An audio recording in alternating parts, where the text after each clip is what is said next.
The night shift at Charleston General had been brutal.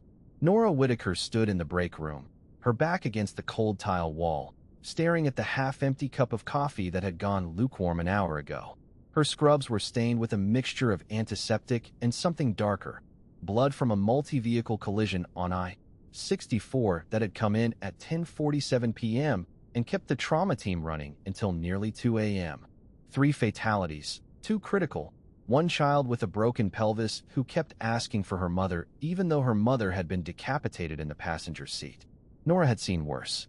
She had been a paramedic for 9 years before transitioning to the ER, and in that time she had pulled bodies from burning cars, administered CPR to infants who never took another breath, and held the hands of dying men who called out for wives who had left them years ago. She thought she had built up an immunity to the worst of humanity's suffering. But tonight was different. Tonight, every time she closed her eyes, she saw the child's face. That blank, searching expression of a little girl who didn't understand why the world had suddenly become so quiet and cold. So Nora didn't close her eyes. She stared at her coffee cup and counted the cracks in the tile ceiling and tried not to think about anything at all. Her phone buzzed in her pocket. She ignored it. She had been ignoring it for the past 15 minutes, watching the screen light up with the same notification over and over again. Missed call. Mom. Then, a moment later, new voicemail. Mom. Nora's mother, Evelyn Whitaker, had been calling more frequently lately. It started about 6 months ago, after Evelyn had fallen on the ice outside her house in Blackwater and broken her hip. The surgery had gone well. The recovery had been smooth, but something had shifted in Evelyn after that. She had become more forgetful, more prone to long silences during phone calls, more likely to call Nora at odd hours just to ask if she remembered the sound of the coal train passing through town at dawn. Nora had been meaning to visit. She had been meaning to for months. But Blackwater was 3 hours away, and there was always another shift, another crisis, another reason to postpone. And if she was being honest with herself, which she rarely was, a part of her simply didn't want to go back. She had left Blackwater when she was 18, the day after her father's funeral. She had packed a single duffel bag and driven east on County Road 17 with the windows rolled down, breathing in the scent of pine and coal dust and freedom. She had never looked back, not once, not even when her mother called to tell her that the mine had been closed permanently, or that St. Abel Cemetery had been vandalized, or that Reverend Pike had retired from Mount Mercy Church. Nora had built a new life in Charleston, a life that didn't include Blackwater and foggy mountains and the constant, oppressive weight of Appalachian poverty. She had become someone else entirely, someone who wore clean scrubs and lived in a studio apartment with modern appliances and dated men who had never worked a day in a coal mine. And yet, standing here in the fluorescent glare of the break room, Nora felt the familiar tug of guilt that always accompanied her thoughts of home. She pulled out her phone and dialed her mother's number. It went straight to voicemail. Nora frowned. Evelyn Whitaker was 72 years old and stubborn as the mountain bedrock, but she always answered her phone. She was the kind of woman who had kept a landline in her house long after the rest of the world had moved on to cellular, and she believed that unanswered calls were a sign of disrespect. Nora tried again. Straight to voicemail. She tried the landline. Same result. Her heart began to beat a little faster. Evelyn lived alone now that Eli had moved out. Nora's younger brother had rented a place on the other side of town 2 years ago, though he still checked in on their mother most days. But the house was old and drafty, and the neighborhood had changed since. Nora was a girl. More abandoned properties, more boarded-up windows, more strangers passing through on the county road. Nora told herself she was being paranoid. This was what happened when you spent your nights surrounded by trauma and blood. You started to see disaster around every corner, catastrophe waiting in every missed call. Then she saw the notification for the voicemail. She pressed play. The first thing she noticed was the quality of the recording, static, distant, like her mother had been calling from a great depth. There was a faint humming in the background, a low mechanical drone that reminded Nora of something she couldn't quite place. Then her mother's voice came through the speakers, and Nora felt her entire body go cold. "Nora, baby, I need you to come home." The voice was wrong. It was Evelyn's voice, of course, the same West Virginian drawl, the same soft cadence, the same tendency to stretch vowels into long, musical syllables.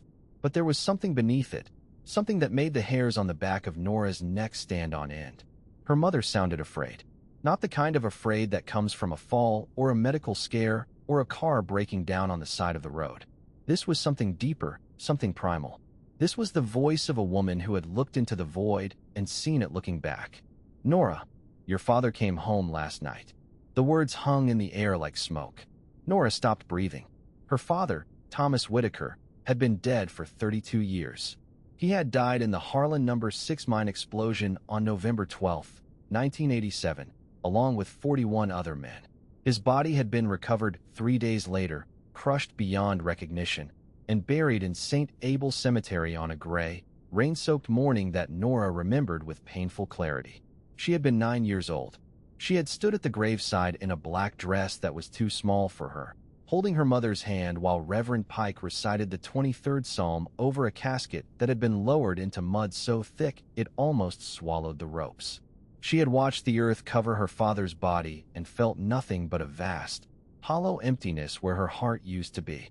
Thomas Whitaker had not come home last night. It was impossible. It was the kind of impossible that everyone in Blackwater knew not to joke about, not to even whisper in the dark. And yet her mother had said it with such matter-of-fact certainty, as if she were describing a minor inconvenience rather than a violation of the natural order. He came to the door. Evelyn continued, and now Nora could hear the panic in her voice, that thin high waver that preceded tears. He knocked 3 times, like he always did when he came home from the mine. I didn't open it. I remembered what they told us.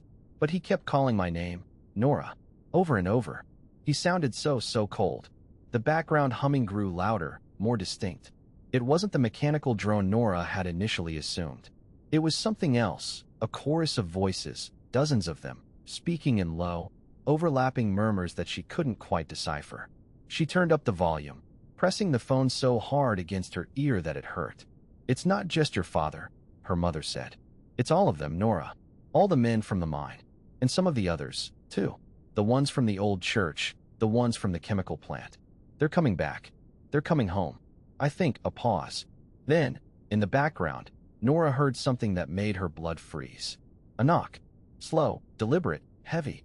The kind of knock you don't answer because you know, deep in your bones, that whoever is on the other side of that door shouldn't be there. "I have to go," Evelyn said. "He's here again. I can hear him. He's calling my name." There was a shuffling sound, as if her mother was backing away from the door. Then a voice, deep, masculine, with the thick Appalachian accent that had faded from Nora's memory decades ago. "Let me in." Nora felt her grip tighten on the phone. She knew that voice. She knew it the way she knew the sound of her own heartbeat, the way she knew the color of the sky above her mother's house, the way she knew the smell of cold dust and rain. It was her father's voice, and it wasn't right. It was too even, too flat. There was no warmth in it, no feeling. It was the voice of a man who had learned to speak from watching other people do it, a man who had discovered the mechanics of language but couldn't quite remember the soul. "It's cold out here," the voice continued. "Let me in, please. I just want to come home." Nora's mother made a sound, a small, sharp cry, like an animal caught in a trap, and then the line went dead. The voicemail ended. Nora stared at her phone for a long moment. The screen showed the notification, "Voicemail received at 1:47 a.m. She had listened to the whole thing. It was all real. Unless it wasn't. Unless her mother's fall 6 months ago had done more damage than the doctors had realized. Unless the loneliness and isolation of Blackwater had finally broken her, sent her spiraling into some kind of dementia-induced delusion. Unless the thing that had knocked on Evelyn Whitaker's door last night had really been Thomas Whitaker, risen from the grave to reclaim the life he had lost. Nora shook her head. That wasn't possible. She had been a medical professional for over a decade. She had seen death in its many forms, and she knew that it was final. There was no coming back from the dead, no second chances, no miraculous returns from the grave. That was the stuff of horror movies and cheap paperbacks, not real life.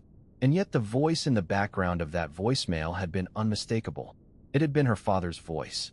The same tone, the same cadence, the same way he had said, "Let me in," every evening when he came home from the mine, knowing that Evelyn would be waiting for him with a warm meal and a kiss on the cheek. Nora played the voicemail again, and again. Each time, she heard something new. The quality of the static, the faint whispers beneath her mother's voice, the strange resonance that vibrated through the recording like a subsonic hum. By the fifth listen, she was certain of one thing. This wasn't a bad dream, or a hoax, or a medical emergency. Something was happening in Blackwater. Something that defied all logic and reason. Something that had her mother calling at 2 a.m. to deliver a message that could only have come from a woman who had stopped believing in the natural order of things. Nora stood up from the break room bench. Her legs felt weak, her hands shaking as she scrolled to Eli's number on her phone. Her brother answered on the second ring, his voice groggy with sleep. "Nora? It's 3 in the morning. What the hell? Have you talked to Mom tonight?" A pause. Eli had always been a heavy sleeper, slow to process information in the middle of the night. But the question seemed to shock him fully awake. "What do you mean? Is she okay?" "I don't know. I just got a voicemail from her." She was scared. Really scared. Scared of what? Nora hesitated. She could hear the concern in her brother's voice, could imagine the picture his face would make. The same high cheekbones as their father, the same stubborn set of his jaw, the same dark eyes that had seen too much hardship too early in life. "She said Dad came home last night," Nora said. "She said he knocked on the door." Eli was silent for a long moment. When he spoke, his voice was careful, measured, the voice of a man who had learned to navigate the treacherous waters of Blackwater's small-town politics and superstitions. "Did you say Dad? I know how it sounds." "That's not even possible, Nora. Dad's been dead for 30 years. We buried him ourselves. I was too young to remember most of it, but I know what I heard," Nora interrupted. "I listened to it 3 times. It was his voice, Eli. It was exactly his voice. Maybe Mom's. I don't know. Maybe she's having some kind of episode. The doctor said the hip surgery could cause complications, and with her age, there was someone knocking on her door," Nora said. "In the background of the voicemail. I heard it. And then I heard someone saying her name." Eli fell silent again. Nora could hear his breathing, the small sounds of him adjusting the phone against his ear. "Where are you now?" he asked. "At the hospital. I'm on a break.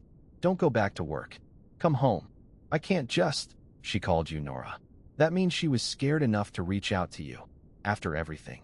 "And you're just going to finish your shift?" It was the last part of that sentence that got to her. The "after everything" that hung in the air like an accusation. Nora had left Blackwater.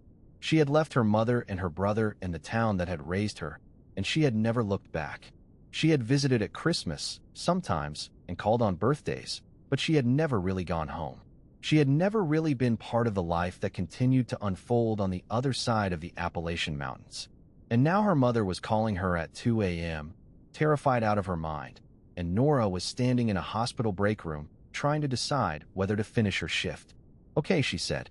"Okay, I'll be there in 3 hours. Maybe less." "Drive safe," Eli said. "The roads are bad this time of year." "I remember. Call me when you get close. I'll meet you at Mom's place." "I will." Nora hung up the phone and stared at the wall for another long moment. The clock on the break room wall read 3:05 a.m. She had another 4 hours of her shift to go, but she knew she couldn't stay here. Not now. Not with that voicemail playing on a loop in her head. She found her supervisor in the nurse's station and told her there was a family emergency. The supervisor, a tired-eyed woman named Marlene who had seen every possible excuse in the book, didn't ask questions. She just nodded and told Nora to take all the time she needed. Nora changed out of her scrubs in the locker room, pulled on a pair of jeans and a flannel shirt that had been sitting at the bottom of her bag for weeks, and walked out to her car. It was a 2012 Honda Civic, reliable, if unremarkable, with more miles on it than she cared to admit. She had bought it 5 years ago when she moved to Charleston, and it had served her well through countless long shifts and late-night drives. But as she sat in the driver's seat and looked up at the dark West Virginia sky, she felt a sudden, overwhelming sense of dread. Blackwater was 3 hours away. 3 hours of winding roads through the Appalachian Mountains, past abandoned mines and boarded-up churches and the ancient, silent forest that had watched over the region for centuries. 3 hours to prepare herself for what she might find when she arrived. Nora started the car and pulled out of the hospital parking lot. The streets of Charleston were empty this time of night, nothing but a few stray dogs and the distant rumble of semi-trucks on the interstate. She drove east, away from the city, toward the mountains that rose like dark sentinels against the star-scattered sky. She had been driving for about an hour when she hit the fog. It rolled in from nowhere, a thick, swirling bank of white that reduced visibility to almost nothing. Nora slowed down, her hands gripping the steering wheel, her eyes straining to see the road ahead. The fog was wrong somehow. It was too thick, too heavy, too alive. It seemed to pulse around her car, pressing against the windows like a living thing trying to get in. Nora turned on the radio, hoping for some distraction. The news station was reporting on a chemical spill in some town she'd never heard of. The weather was calling for rain. The sports scores were, the radio cut out. Static filled the car, loud and harsh and grating. Nora reached for the dial, trying to find a different station, but the static only grew louder. Beneath it, she could hear something else. Voices, maybe, or music, or she turned the radio off. The silence was worse. It was the kind of silence that has weight, that presses down on you from all sides, that makes you feel like you're suffocating. Nora pulled over. To the side of the road, her heart pounding, her breath coming in short, shallow gasps. The road was empty. Nothing but dark trees and the white shroud of fog and the distant sound of something she couldn't quite identify. And then she saw it. A figure standing on the shoulder of the road, barely visible through the fog. A man. He was wearing old-fashioned work clothes. A miner's uniform, she realized, with the high-visibility stripes and the heavy boots. His face was obscured by shadows, but she could see the shape of him, the way he stood perfectly still, the way he seemed to be waiting for something. Nora stared at the figure, her heart racing. And then he moved. He turned his head toward her car, and even through the fog, she could see his eyes. They were black, not dark brown or shadowed. Black, pure, absolute black, like the bottom of a well, like the void between stars, like the color of coal dust that had settled into every corner of the mine and refused to be washed away. The man raised his hand. He waved. No, that wasn't right. He gestured, a slow, deliberate motion, like he was beckoning her closer. Nora floored the accelerator. Her car shot forward, cutting through the fog, leaving the figure behind. She didn't look back. She couldn't. She just drove, faster than she should have, her hands shaking on the wheel, her breath coming in ragged gasps. She didn't slow down until she reached the Blackwater city limits. The sign was old and weathered, the letters faded to the point of illegibility. Welcome to Blackwater, West Virginia. Population 1,847. Nora pulled over and stopped the car. She sat there for a long moment, staring at the sign, feeling the familiar weight of the town settling over her like a shroud. Blackwater had always been like that, a place that clung to you, that refused to let go, that pulled you back no matter how far you ran. She thought about the figure in the fog, those black eyes, that beckoning gesture. She thought about her mother's voicemail and the voice of a dead man calling her name. She thought about everything she had left behind and everything she was about to walk back into. And then she put the car in gear and drove into town. The streets of Blackwater were empty, dark, silent. It was 4 a.m, which meant most of the town's residents were still asleep. The few businesses that were open, a gas station on the corner of Main and Railroad, a diner that had been running on a skeleton crew since the 1970s, were closed, their windows dark, their doors locked. Nora drove through the town slowly, taking in the familiar landmarks. There was the old rail depot, a crumbling structure of rusted iron and rotted wood that had once been the lifeblood of the community. There was the Blackwater River, a dark ribbon of water that wound through the center of town, its surface reflecting the pale light of the moon. She remembered swimming in that river as a child, diving off the old railroad bridge on hot summer days. She remembered the way the water felt against her skin, cool and dark and mysterious. She remembered the stories the older kids told, the legends of drowned miners and spectral figures that haunted the riverbanks after midnight. She had never believed those stories. But now, as she drove past the river, she saw something that made her breath catch in her throat. There were figures standing in the water, dozens of them, still as statues, barely visible in the moonlight, their faces turned up toward the surface. They looked like they were waiting for something, a sign, a signal, a word that would wake them from their watery slumber. Nora blinked, and they were gone. She told herself it was just the fog playing tricks on her eyes. The tiredness, the stress, the long drive through the mountains. Her mind was playing tricks on her, that was all. But even as she thought it, she knew it wasn't true. The figures had been real. She had seen them. She had seen them standing in the Blackwater River, waiting for the dead to come home. Her mother's house was on Thornwood Street, a winding road that climbed up the side of a hill overlooking the town. It was a modest two-story structure, white paint peeling, porch sagging, roof patched with tar paper. It had been in the Whitaker family for 3 generations, and it looked every day of its age. Nora parked her car at the curb and sat for a moment, trying to steady her nerves. The house was dark, which was expected at this hour, but there was something else about it that made her uneasy. Something about the way the shadows pooled around the porch, the way the windows seemed to stare at her like blank, unseeing eyes. She got out of the car and walked up the path. The front door was covered in scratches. Nora stopped and stared at them. They weren't the kind of scratches you got from a dog or a stray animal. They were long, deep gouges in the wood, the kind of marks that could only be made by human fingernails, by someone who had been desperate to get in, who had clawed at the door with every ounce of strength they possessed. She reached out and touched one of the scratches. It was fresh. The wood was still splintered around the edges, the paint still curling back. Someone had been here recently. Someone had tried very hard to get inside. Nora unlocked the door with the key she had kept on her keychain for years, a small brass key with a faded red tag that read home. The lock turned smoothly, and she pushed the door open. The smell hit her first. It was a familiar smell, the smell of her mother's house. Dust and lavender and old wood and something else, something she couldn't quite identify. She stepped inside and closed the door behind her. The living room was a mess. Furniture overturned, books scattered across the floor, the television screen cracked and dark.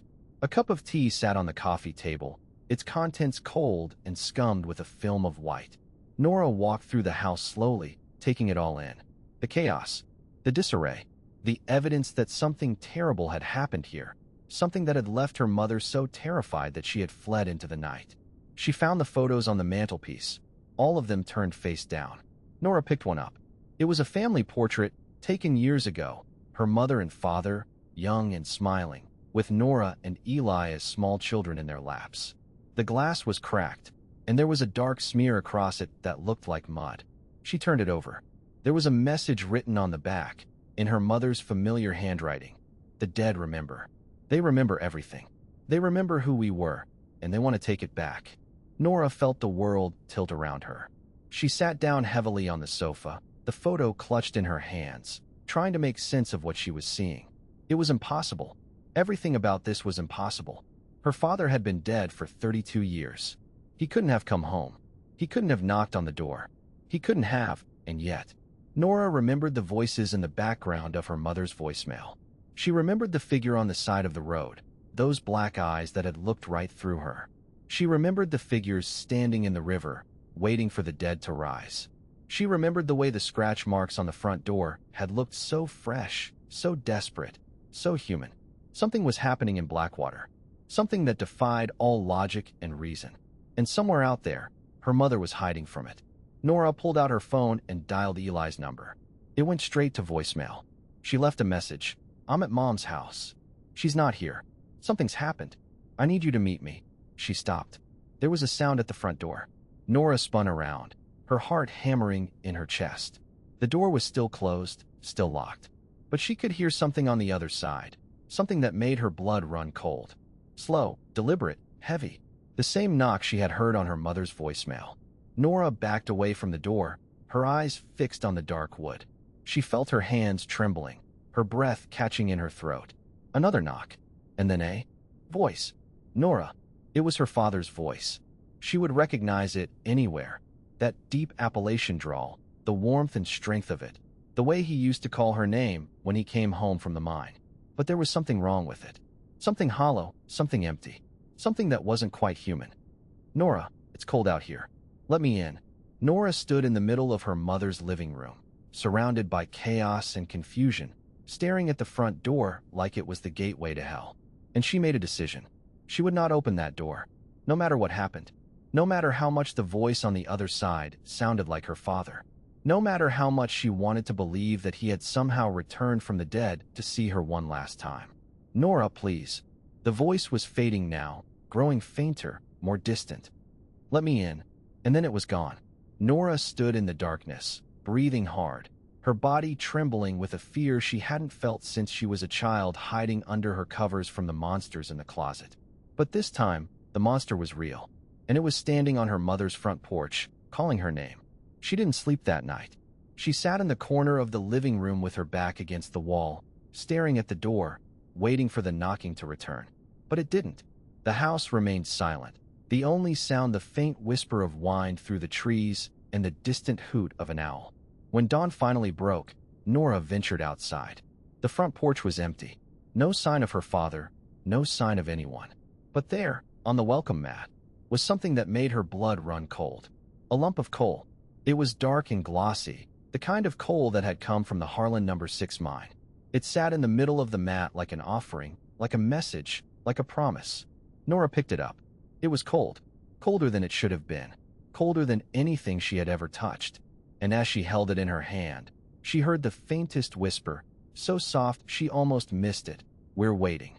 Nora dropped the coal and stumbled backward, her heart racing, her breath coming in short, panicked gasps. She didn't know what was happening in Blackwater.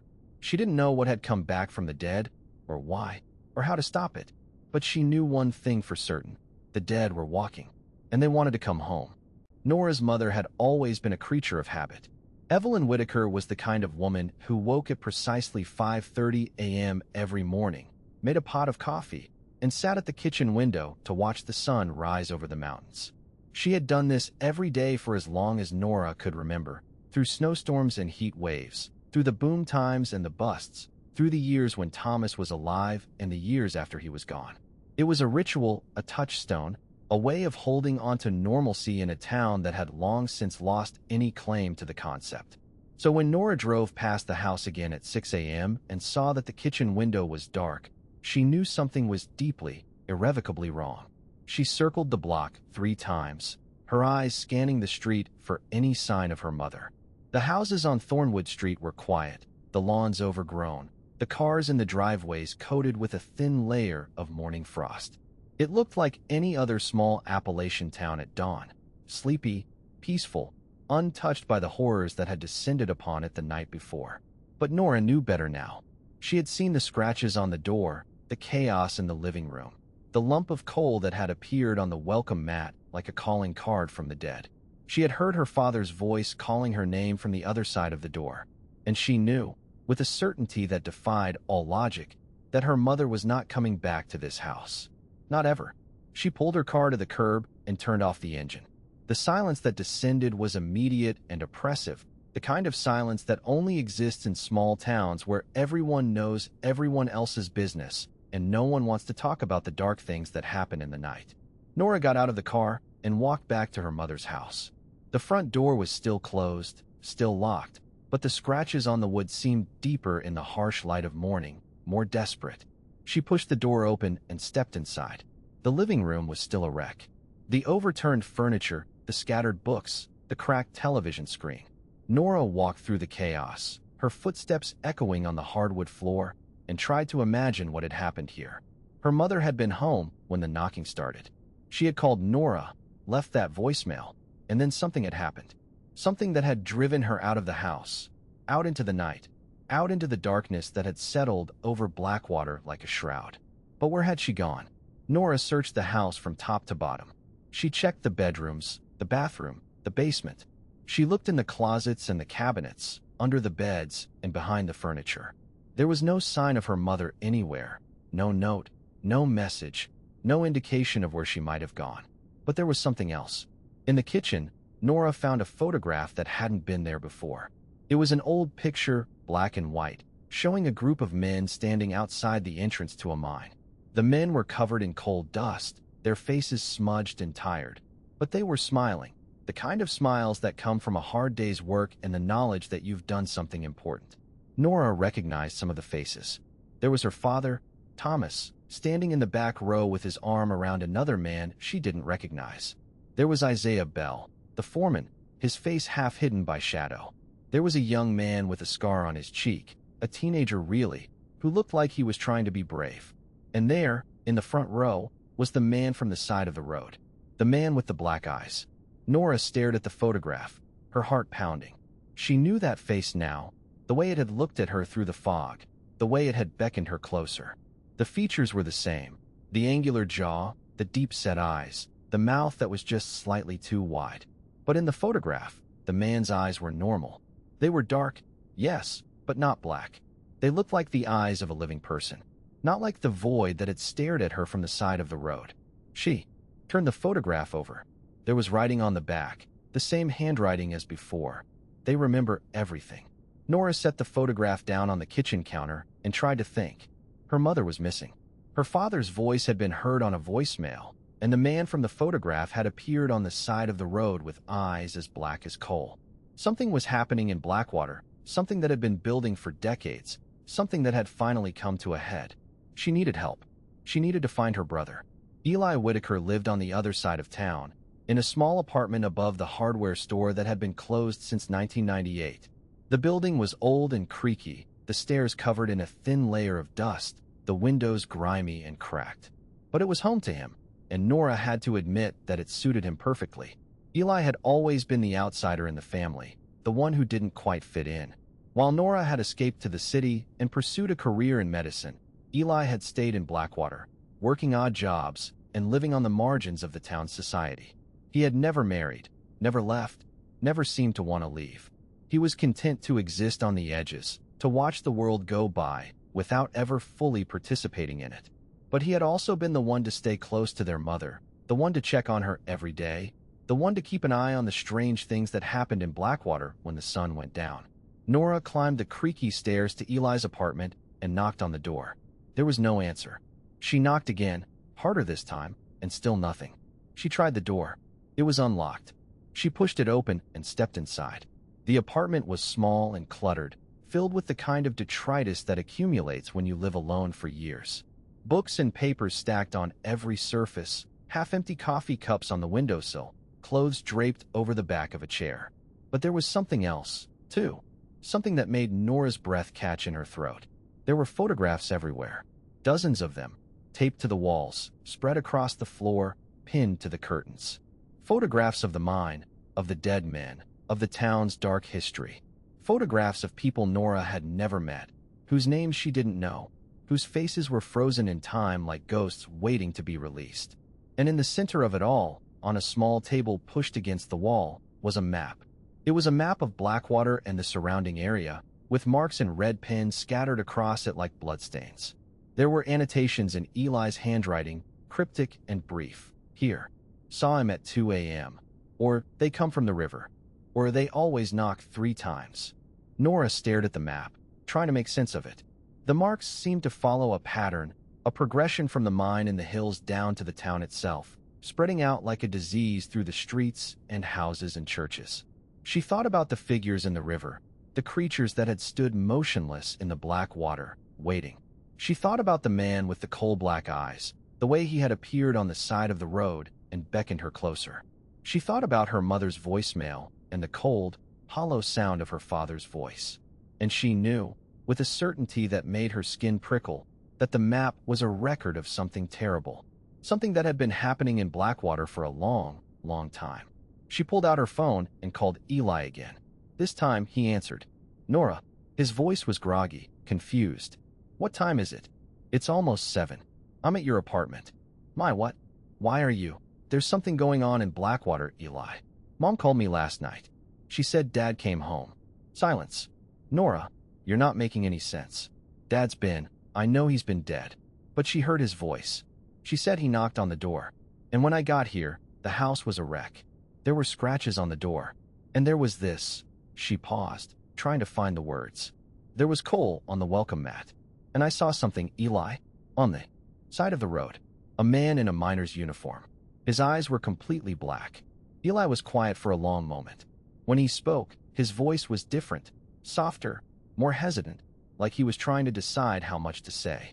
You saw him? Who? The man on the road? I don't know what he's called. I've never been able to find a name for him. But I've seen him too. Everyone who stays in Blackwater long enough sees him eventually. What is he? He's a reminder.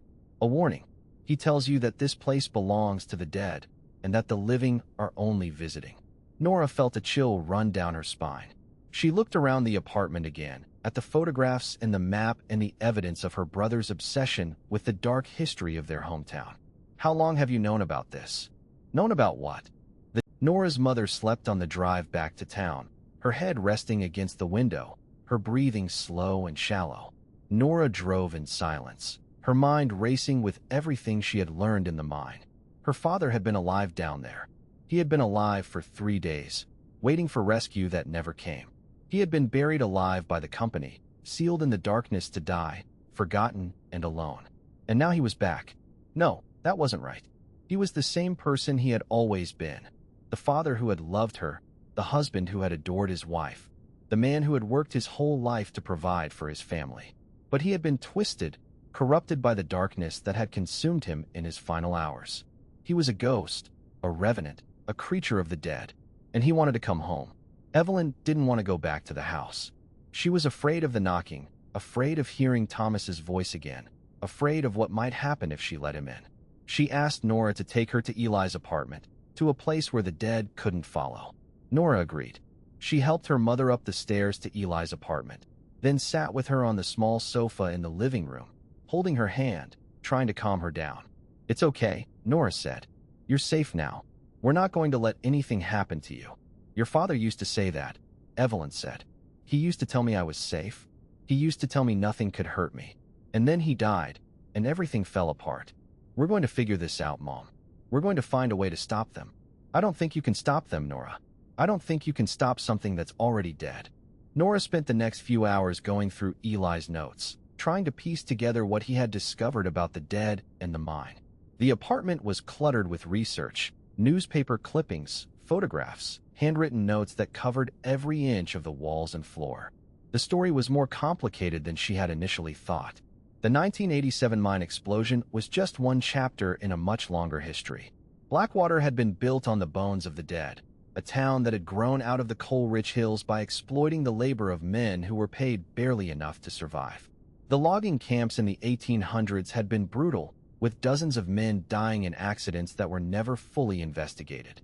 The construction of the railroad had been even worse, with Chinese laborers forced to work in deadly conditions without any compensation or representation. And then there was the chemical plant, a facility that had been built during the Cold War to produce compounds for the military, compounds that had been tested on the local population without their knowledge or consent. The Erebus compound was just one piece of the puzzle. There were other chemicals, other experiments, other crimes that had been buried beneath the surface of the town. But the Erebus compound was the key. Nora had found references to it in Eli's notes, descriptions of what it did and how it worked. The compound was designed to preserve organic tissue, to keep it from decaying even after death. It was originally developed for medical research, a way to keep organs viable for transplantation. But it had been weaponized, turned into something dark and terrifying. When mixed with the cold dust and toxic chemicals that filled the mine, the Erebus compound created a kind of necrotic energy that could reanimate the dead. Not fully alive, but enough. Enough to move, to speak, to remember. The dead remembered everything. They remembered who they had been, how they had died, the people who had killed them. They remembered the love they had felt for their families, the homes they had left behind, the lives they had been forced to give up. And they wanted it all back. Nora found a note that had been written in Eli's handwriting, a single sentence scrawled in the margin of a photograph. "They're not evil. They just want to live again." She stared at the note for a long moment, trying to process the implications. She had been thinking of the dead as monsters, mindless creatures driven by an instinct to kill. But that wasn't right. They were still human, in some ways. They still felt, still remembered, still loved. But they were also dead. And the dead couldn't come back to life. Not really. Not without taking something that belonged to the living. Night fell on Blackwater, dark and cold and heavy with fog. Nora stood at the window of Eli's apartment, looking out at the street below, watching for any sign of movement. The town had always been quiet at night, but this was different. It was the kind of quiet that comes before a storm, the kind of quiet that makes you feel like something terrible is about to happen. Evelyn was sleeping in the bedroom, exhausted from the ordeal she had endured. Eli was sitting in the kitchen, his eyes fixed on the map of the town, his mind working through the puzzle of the dead. "Eli," Nora said. I found your notes. The ones about the dead coming back." Eli looked up, his face pale and tired. "What did you think?" "I think you know more than you've told me."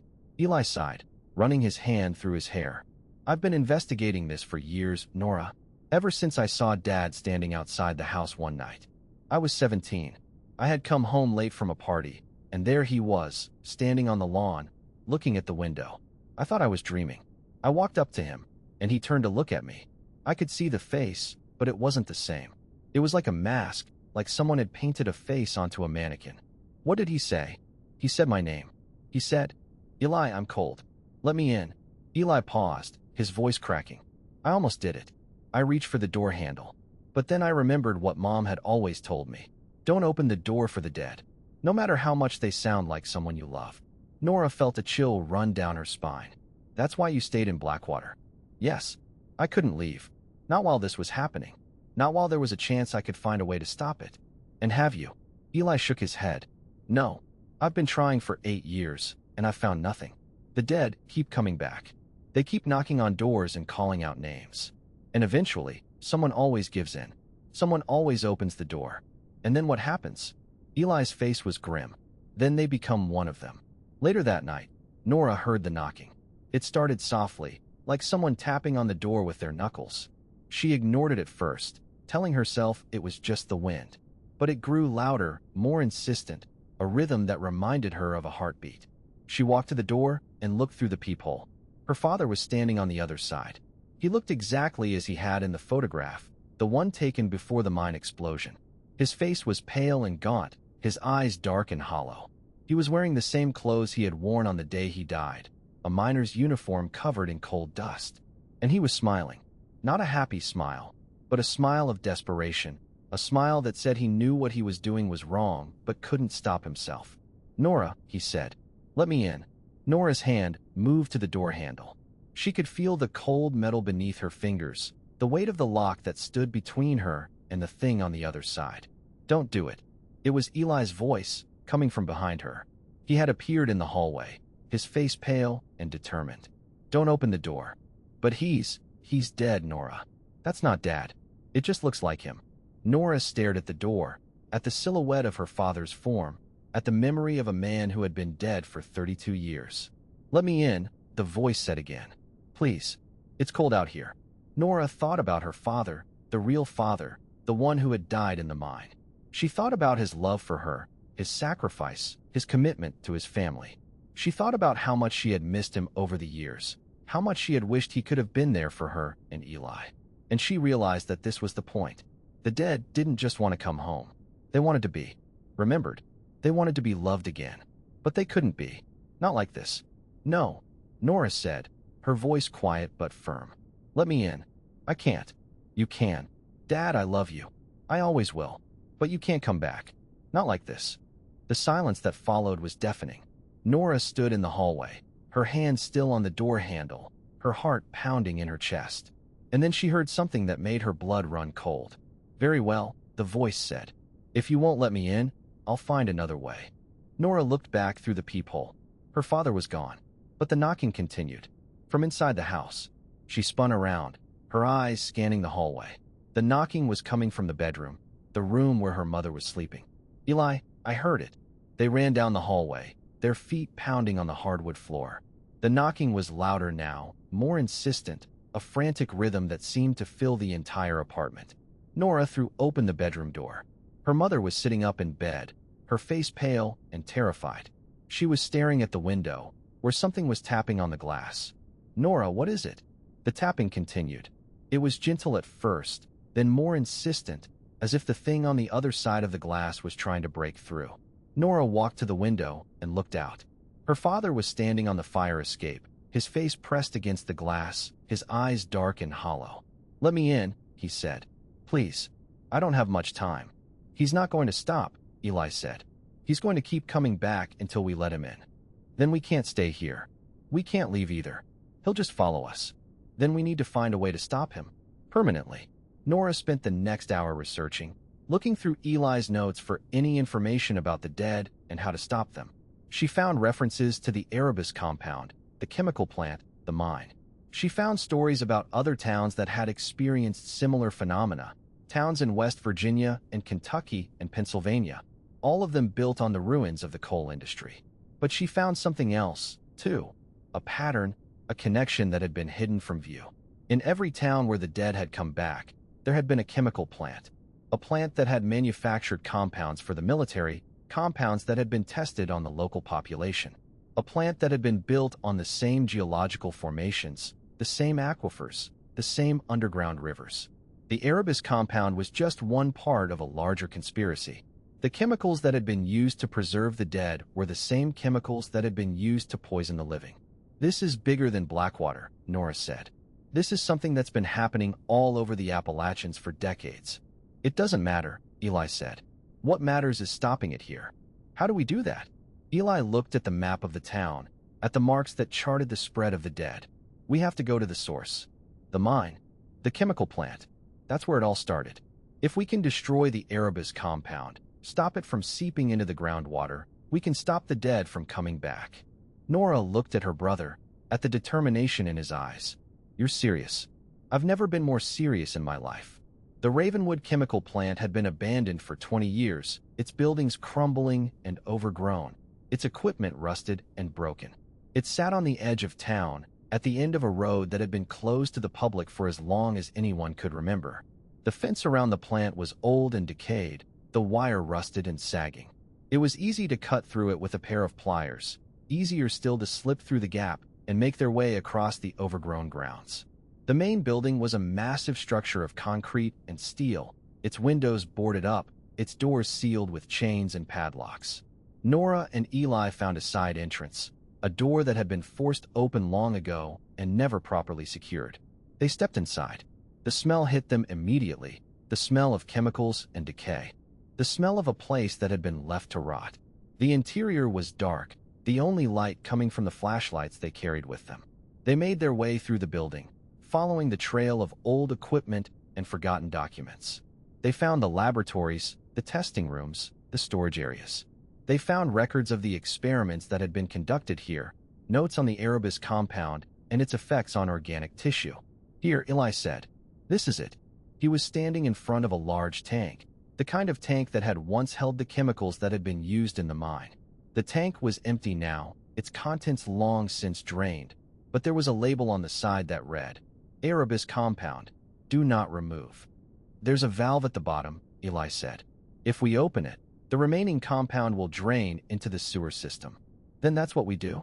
We drain it, and we leave." "No, Nora. The compound has already contaminated the groundwater. Draining the tank won't stop it. We need to find the source of the contamination, the place where the compound is still leaking into the water supply." They searched the building for hours, combing through every room and corridor, looking for any sign of the leak. They found it in the basement, in a room that had been sealed off and forgotten. The room was full of pipes and valves, all of them connected to a large tank that had been built into the wall. The tank was covered in rust and corrosion, and there was a crack at the base where the compound was slowly leaking out. "This is it," Nora said. "This is where it's coming from. How do we stop it?" "I don't know. We need to seal the crack, or break the tank, or—" She paused, her eyes scanning the room. There was a switch on the wall, an old electrical panel that looked like it had been there since the plant was first built. "What about that?" Eli walked over to the panel and examined it. "It looks like a power switch. If we turn it on, it might activate the pumps and drain the tank." "Then turn it on." Eli flipped the switch. There was a hum of electricity, followed by the sound of machinery starting up somewhere beneath them. The pipes began to vibrate, and the crack in the tank began to widen. "It's working," Eli said. "The compound is being drained." But as the tank emptied, something else began to happen. The floor beneath them began to shake, the walls to tremble. There was a low rumble, the sound of something moving through the earth, and then the room collapsed. Nora and Eli fell, tumbling into the darkness, their flashlights spinning out of control. They hit the ground hard, the impact knocking the breath out of them. And when they looked up, they saw it. The dead. All of them. The miners who had died in the mine, the workers from the chemical plant, the loggers and railroad men who had been forgotten by history. They were standing in a circle, surrounding Nora and Eli, their faces pale and cold, their eyes black as coal. "Let me in," they said in unison. "Let us in," Nora screamed. She woke up in Eli's apartment, her mother's face hovering over her, her brother's hand on her shoulder. She had been unconscious for hours, the fall having knocked her out cold. But she was alive, and she was safe. "What happened?" she asked. "You fell," Eli said. "The floor gave way, and we fell into the basement. I managed to get us out before the building collapsed. The dead, gone. They were gone by the time I came to. But they're still out there, Nora. They're still coming." Nora sat up, her head pounding, her body aching. "Then we have to stop them. We can't. Not alone. We need help." "Who?" Eli looked at her, his face grim. "Dr. Lena Cross. The CDC sent her to investigate the outbreak. She's at the high school, setting up a quarantine zone. She might be able to help." "Then let's go see her." The drive to the high school was short, but it felt like an eternity. The streets were empty, the town silent. The only sounds the howl of the wind and the distant sound of something that might have been footsteps. The school was surrounded by a fence, with guards posted at every entrance. Nora and Eli showed their IDs and were allowed through the checkpoint. They found Dr. Cross in the gymnasium, which had been converted into a medical station. She was a tall woman with graying hair and tired eyes, and she was surrounded by equipment and personnel. "Dr. Cross," Nora said, "my name is Nora Whitaker. I need to speak with you." "About what?" "About the dead. About the mine and the chemical plant. About the Erebus compound." Dr. Cross's face went pale. "Come with me." They sat in a small office, the door closed, the windows covered with blinds. "Tell me everything you know," Dr. Cross said. Nora told her. She told her about her mother's voicemail, about the scratches on the door, about the man with the black eyes.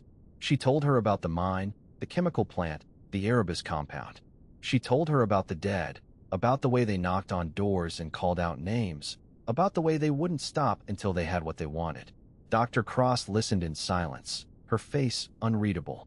"I've heard of the Erebus compound," she said. "It was developed during the Cold War, a way to preserve biological tissue for military use. But it was never meant to be used on living subjects. And it was never meant to be used in the quantities that were released into the environment. So you know about it?" "I've suspected something like this was happening. There have been reports of unusual neurological activity in the region, strange patterns of memory loss and personality changes. But I didn't think it was connected to the dead. Now you know." "Yes, and now we need to stop it." "How?" Dr. Cross took a deep breath. "We need to destroy the source of the compound. The tank in the chemical plant isn't the only one. There's another tank, deeper in the mine, where the compound is stored in larger quantities. If we can destroy that tank, we can stop the contamination at its source. And the dead will stop coming back. They'll return to the earth and stay there. It's the only way to stop them." "Then that's what we'll do." "It's not that simple, Nora. The mine is unstable, and the tank is protected by a series of security measures. We'll need a team to go down there, to get through the defenses and destroy the tank. Then we'll put a team together." Dr. Cross nodded. "I'll provide the equipment and personnel. You'll provide the knowledge of the mine and its layout. Together, we can stop this thing once and for all." The plan to descend into the depths of Harlan No. 6 and destroy the primary storage tank of the Erebus compound was, by all accounts, a suicide mission. Dr. Lena Cross made that abundantly clear as she laid out the logistical nightmare on the maps spread across the hood of her government-issued SUV. The mine's internal structure was unstable, the air quality unbreathable without heavy filtration, and the security measures left over from the Cold War. Motion sensors, sealed blast doors, and who knew what else, were still theoretically active. She needed time, at least 24 hours to assemble the right equipment, the right personnel, and the right permits to bypass the federal quarantine protocols that were even now strangling Blackwater like a noose. Nora hated the waiting, hated the feeling of standing still while the dead continued to claw their way out of the earth. But Eli, ever the pragmatist, pointed out the obvious. Rushing into a collapsing mine without proper gear wasn't heroism. It was just another way to add their names to the list of casualties. So they agreed to the timeline, and Nora spent the next morning helping Dr. Cross's team set up secondary containment zones around the high school. It was busy work, meant to keep her hands occupied and her mind from spiraling. but the tasks did nothing to silence the persistent hum of dread that had taken up residence in the back of her skull. It was just past noon when Sheriff Cole Maddox found her. He arrived at the high school in his county cruiser, the vehicle mud-splattered and worn, the kind of car that had seen more back roads than paved highways. He stepped out with the deliberate economy of motion that marked a man who had spent time in combat. Everything measured, controlled, relentlessly efficient. His face was weathered, carved by the Appalachian wind and the weight of a decade spent policing a town that had long since stopped trusting the law. "Miss Whitaker," he said, tipping his Stetson. "We need to talk." Nora wiped her hands on her jeans and walked over to him. She had met Cole Maddox a few times before, usually during her brief holiday visits when he would stop by her mother's house to check on the elderly residents of Thornwood Street. He had always seemed like a decent man, if a little too rigid, the kind of lawman who believed in order above all else. "Sheriff," she said, "what's going on? We've got a situation at St. Abel's Cemetery. I thought you might want to see it." Nora's stomach dropped. "My father's grave?" Maddox's expression was unreadable. Among others, the drive to St. Abel's Cemetery was short, barely 10 minutes winding through the hills that overlooked the town, but it felt like an eternity. Nora sat in the passenger seat of the cruiser, her hands clenched in her lap, her eyes fixed on the road ahead. Eli followed in his own truck, his face grim and focused through the windshield. The cemetery was a sprawling plot of land that had been in use since the early 1800s. Generations of Blackwater residents lay beneath its rolling hills, their graves marked by headstones that ranged from simple slate markers to elaborate Victorian monuments. But in recent years, the cemetery had fallen into neglect. The grass was overgrown, the headstones tilted and cracked, and the iron fence that surrounded the property was rusted and broken in more places than it was intact. They found the graves near the back of the cemetery, where the oldest plots gave way to the newer ones. A cluster of sheriff's deputies stood around a section of ground that had been roped off with yellow tape, their faces pale, their hands resting on their holsters like they expected the earth itself to rise up and attack them. "What happened?" Nora asked, approaching the scene. Maddox didn't answer. He just gestured toward the open grave. It was Thomas Whitaker's grave. The headstone was still there, a simple granite slab with his name and dates etched into the surface. But the ground around it had been torn apart, the soil churned and scattered, and the coffin that had been buried 6 feet beneath was now lying on the surface, its lid pried open and thrown aside. Nora stepped closer, her heart hammering in her chest. She forced herself to look inside the coffin. It was empty. Not just empty, it was scoured. The velvet lining had been shredded, the wood splintered from the inside, and there were long, deep scratches that ran the length of the lid. The kind of scratches that could only be made by human fingernails, by someone who had been trapped in the darkness and desperate to get out. "Someone dug him up," Nora said, her voice flat and hollow. "No," Maddox said. "That's just it. We checked the soil composition, the way the roots were disturbed. The ground was pushed up from the bottom. Whatever opened this grave, opened it from the inside." Eli walked up beside her, his face pale. "From the inside," he repeated. "That means Dad was alive when he was buried. He woke up in his coffin and clawed his way out." "He wasn't alive," Nora said. "He was dead. He's been dead for 32 years. Tell that to the scratches, Nora." She looked at the scratches again. They were unmistakable, the frantic, panicked marks of a man fighting for his life.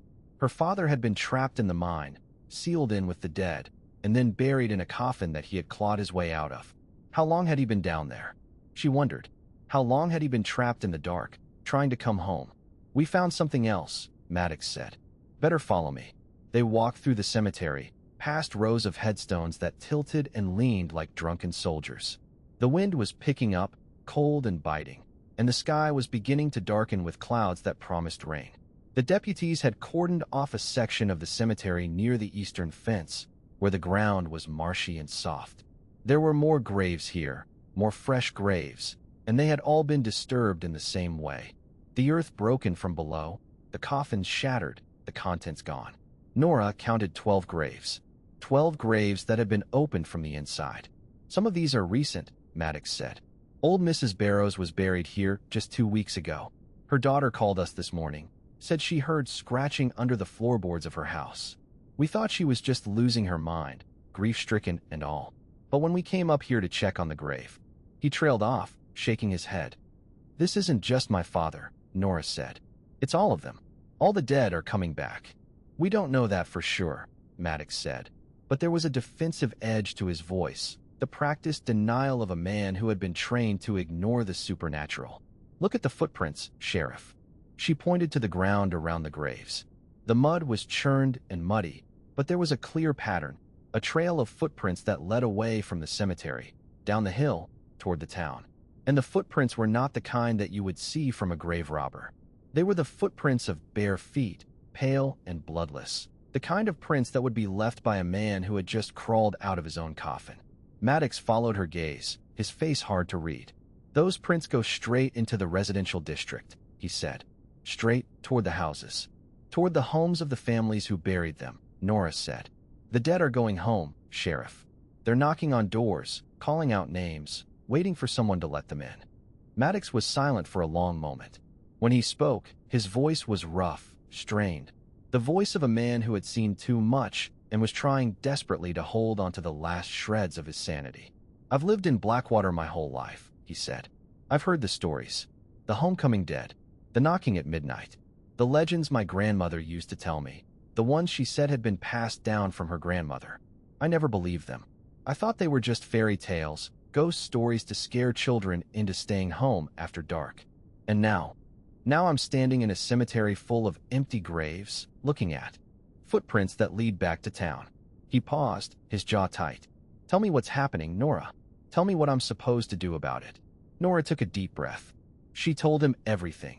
The Erebus compound, the experiments at Ravenwood, the contamination of the groundwater, the way the dead were being reanimated by the toxic cocktail that had seeped into the soil and the water and the very bedrock beneath their feet. Maddox listened without interruption. When she was done, he let out a long, weary sigh. So this is a disaster, he said. A man-made disaster that's been brewing for over 30 years, and nobody did anything about it. Nobody knew, Eli said. Or if they did, they were paid to keep quiet. Either way, it doesn't matter now. What matters is stopping it. Dr. Cross has a plan, Nora said. She's going to destroy the storage tank in the mine, the primary source of the contamination. Maddox, she needs time. 24 hours. We don't have 24 hours, Nora. Look around you. Every grave in this cemetery is a ticking time bomb. And it's not just St. Abel. We've got reports coming in from the old churchyard on Methodist Hill, the family plots out on County Road 17, even the Native American burial grounds up in the National Forest. The dead are rising everywhere, and they're all heading straight for the town. Nora turned to look out over the valley. From this vantage point, she could see the entire town of Blackwater spread out below her, the cluster of houses, the winding river, the abandoned factory, the towering structures of the high school. And everywhere she looked, she saw movement. Figures, dark figures, walking slowly, deliberately, toward the homes where they had once lived. We need to warn the town, Nora said. We need to tell them not to open the doors. What do you think I've been doing all morning? Maddox asked.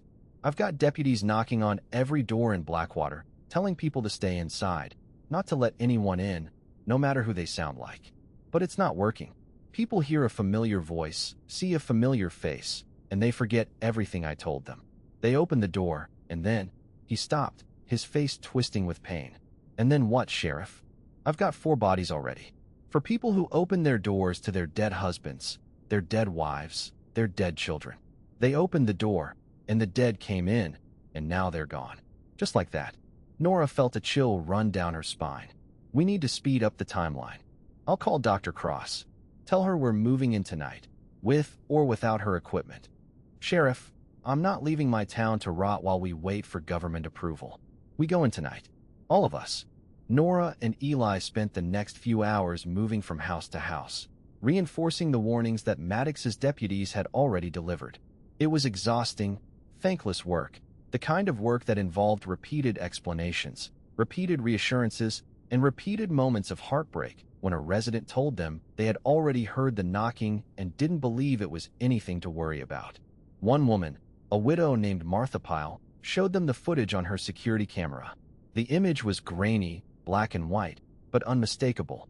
A figure in a miner's uniform had appeared on her porch at 2:03 a.m., knocked precisely 3 times, and then stood there for an hour, calling her name. When she didn't answer, it had walked away, disappearing into the fog. "That's my husband," she said, her voice trembling. "He's been dead for 15 years, but I'd recognize his walk anywhere. He always had that limp, from the time he fell in the mine." Nora looked at Eli. They both knew what they had to say, but neither of them wanted to say it. "Mrs. Pyle, you can't let him in," Nora said. "No matter how much he sounds like your husband, it's not him. It's just a shell, a memory that's been corrupted by the contamination. But he's my husband. He came all this way to see me. He's not coming back to see you, ma'am. He's coming back to take something from you." "What?" "I don't know. But whatever it is, it's not worth the price you'd pay." Martha Pyle looked at them, tears streaming down her face. She didn't say anything. She just closed the door. Nora and Eli walked back to their truck, exhausted and drained. "It's not going to work," Eli said. "We can warn them 100 times, but they're not going to listen. They're going to let their loved ones in, and then they're going to die. Then we have to stop it before it gets to that point." "How?"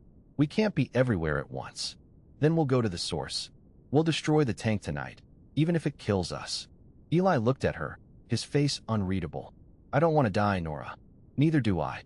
But I'd rather die trying to stop this than live with the knowledge that I let it happen." Eli was silent for a long moment. Then he nodded. "Okay, tonight." It was late afternoon when they returned to the cemetery. Nora had wanted to see it one more time, to say goodbye to the memory of her father before they descended into the mine and destroyed everything that had brought him back. She walked through the rows of headstones, her footsteps soft on the damp earth, and stopped in front of the Whitaker family plot. Her mother's grave was still empty, still waiting. But beside it, there was another plot, a fresh one, the earth still disturbed, the headstone brand new. Nora frowned. She didn't remember anyone being buried here recently. She walked closer and read the inscription. Eli Whitaker Jr., 1995 to 2019, beloved son and brother. Nora's heart stopped. This was Eli's grave. But Eli was standing right beside her, alive and breathing, his hand on her shoulder. "Nora, what are you looking at?" She pointed at the headstone, her hand trembling. "That's you," she said. "That's your name." Eli looked at the grave, his face going pale. "Someone's playing games with us," he said. "This is a prank. It has to be. Who would play a prank like this? Who would dig a grave and put your name on it?" "I don't know, but we need to get out of here. Now." They started to walk away, but something made Nora stop. It was a sound, faint and muffled, coming from the direction of the new grave. A knocking sound. She turned around and walked back to the grave. The earth was still soft, still freshly turned, and there was something moving beneath it, something that was pushing against the soil from below. "Eli," she said. "Look." The knocking grew louder, more insistent, and then the earth began to crack. Nora backed away, her heart racing. She watched as a hand emerged from the grave, pale and covered in dirt, reaching upward like a drowning man gasping for air. The fingers were long and bony, the nails broken and torn, and there was a desperate urgency to the movement that made Nora's blood run cold. She didn't stay to see what else emerged.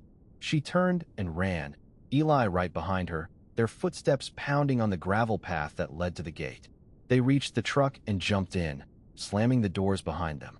Eli started the engine and sped away, the cemetery disappearing in the rearview mirror. But Nora couldn't stop thinking about the grave, the headstone with Eli's name on it, the knocking from beneath the earth, the hand that had emerged, clawing its way out of the darkness. "What was that?" she asked, her voice shaking. "I don't know," Eli said. "But it's not just the mine. It's everywhere. The dead are rising from every grave in Blackwater. And if they can rise from graves that haven't even been filled yet, then we're running out of time. Yes, we're running out of time." They drove back to the high school in silence, their minds churning with the implications of what they had seen. Dr. Cross met them at the entrance, her face grim and determined. "I heard about the cemetery," she said. "Maddox called me. We're accelerating the timeline. We're moving in tonight. What about the equipment? It's not all here, but we have enough. Hazmat suits, explosives, portable oxygen tanks. We'll make it work." Nora nodded. She was exhausted, running on. Nothing but adrenaline and fear, but she knew she couldn't afford to stop now. Not while the dead were rising from the earth and walking toward the town. "The grave we saw," she said. "The one with Eli's name on it. It was empty, but there was something in it, something that was trying to get out." Dr. Cross frowned. "That shouldn't be possible. The Erebus compound only activates when it comes into contact with organic tissue that has been preserved in the right conditions. A grave that hasn't been filled yet shouldn't be affected." "It was affected," Eli said. "We both saw it." Dr. Cross was silent for a long moment. "Then the compound has spread further than we thought. It's not just in the groundwater anymore. It's in the soil, in the air, in everything. The whole town is contaminated. We destroy the source. We destroy the tank, and then we pray that the compound breaks down before it can do any more damage. And if it doesn't?" Dr. Cross looked at Nora, her eyes dark and tired. "Then Blackwater becomes a ghost town. Literally. The quarantine zone at Blackwater High School had become a pressure cooker of fear and grief by the time the sun began its slow descent toward the western ridges. Dr. Lena Cross had turned the gymnasium into a triage center, the science wing into a makeshift laboratory, and the administrative offices into a command post for coordinating the increasingly desperate efforts to contain the outbreak. But no amount of organization could stem the tide of reports that flooded in from every corner of the town. Nora had taken a brief respite in one of the empty classrooms, her body slumped in a chair that had probably held a student learning algebra or American history just a few weeks ago. The world had changed so quickly. One moment she was a paramedic in Charleston, dealing with the mundane horrors of car accidents and heart attacks. The next, she was sitting in her hometown, surrounded by the walking dead and the people who loved them. Eli had gone to check on their mother, who had been moved to a secure wing of the school along with the other elderly residents of Blackwater. Evelyn was stable, physically, but her mind was fractured, shattered by the sight of her husband's corpse standing on the porch and calling her name. She had retreated into a kind of catatonia, her eyes glassy and distant, her lips moving in silent prayers that no one could hear. Nora wished she could retreat too, wished she could close her eyes and wake up in her apartment in Charleston. This whole nightmare nothing but a fever dream brought on by exhaustion and bad takeout. But every time she closed her eyes, she saw the hand emerging from the grave, the fresh earth cracking open, the knocking from below. She forced herself to sit up straight and pulled out her phone. The signal was weak, barely functional. The quarantine protocols had jammed most of the cellular towers in the area, ostensibly to prevent panic and misinformation from spreading beyond the containment zone. But she had a few bars, enough to text Dr. Cross and let her know she was still alive. Her phone buzzed almost immediately with a reply. "Stay put. I'm coming to you." Nora leaned back in her chair and stared at the ceiling. The fluorescent lights hummed with a dull, oppressive sound that made her head ache. She closed her eyes and tried to focus on her breathing, tried to calm the racing of her heart. The knock on the door made her jump. "Nora." It was Dr. Cross's voice, sharp and efficient. Nora stood up and opened the door. The epidemiologist was carrying a tablet in her hands, her face pale beneath the harsh lights. "We've got a situation," she said. "Multiple reports coming in from the residential districts. People are seeing things. Their dead relatives, standing outside their homes, calling their names. I know. Eli and I spent the whole morning warning people. The warnings aren't working, Nora. We've had reports of break-ins, people letting the dead into their homes." Nora felt a cold knot form in her stomach. "How many?" "3 so far. Confirmed. But the reports are still coming in." "Then we need to get out there. We need to stop this." "We can't stop it, Nora. Not until we destroy the tank. But we can document what's happening. We can see what we're up against." The first report came from a woman named Greta Harlow. She lived on the outskirts of town, in a small house that had been in her family for 3 generations. Her son, Daniel Harlow, had been killed in Iraq 8 years ago, a roadside bomb that had torn through his Humvee and left nothing but fragments for the military to send home in a flag-draped coffin. Greta had been a wreck after that. The neighbors said she never recovered, never really returned to the world of the living. She spent most of her days sitting in her rocking chair on the front porch, staring out at the road that led to the county highway, waiting for a son who would never come home. Now he had come home, but not in the way she had hoped. Nora and Eli arrived at the Harlow house just after dusk. The sun had dipped below the horizon, leaving behind a sky of bruised purple and fading orange. The fog was rolling in again, thick and heavy, muffling the sounds of the town. Greta Harlow was standing in her front yard, her arms wrapped around herself, her eyes fixed on the figure that stood at the edge of her property line. The figure was a young man in military fatigues, his face pale and gaunt, his eyes dark and hollow. He looked exactly like the photograph that hung on Greta's living room wall. The same smile, the same strong jaw, the same deep-set eyes. But there was something wrong about him, something that made Nora's skin crawl. He was standing perfectly still, his arms at his sides, his head tilted at an angle that suggested deep thought. And he was speaking, his voice soft and pleading, the words drifting through the fog like smoke. "Mom, it's cold. Can I come inside?" Greta Harlow was trembling. Her hands were clasped in front of her, her fingers white with the force of her grip. "I know it's not him," she said, her voice barely above a whisper. "I know he's gone, but he sounds so much like him. He sounds exactly like him." "Mrs. Harlow," Nora said, approaching carefully, "you can't let him in. I know it's hard, but you can't. But he's my son. He came all this way to see me. He's not your son, ma'am. He's something else. Something that's wearing your son's face." Greta Harlow looked at Nora, her eyes wet with tears. "I know," she said. "I know, but I can't stop thinking about him. About the way he used to hug me, the way he used to call me Mom. I miss him so much. I know you do. But if you let him in, you won't see him again. You'll just be another victim." The figure at the edge of the property took a step forward. "Mom, please. I don't have much time." Greta Harlow took a step toward him. Nora grabbed her arm, pulling her back. "Don't," she said. "Please." The figure stopped. It stared at them with those hollow eyes, and for a moment, Nora thought she saw something in its expression, a flash of anger, a flicker of frustration. "You're making a mistake," the figure said. "I just want to come home." And then it turned and walked away, disappearing into the fog. Greta Harlow collapsed, sobbing into her hands. Nora knelt beside her, holding her, trying to comfort her even as she felt the weight of the horror pressing down on all of them. The second report came from a man named Warren Blakely. Warren was a mechanic who had lived in Blackwater his whole life.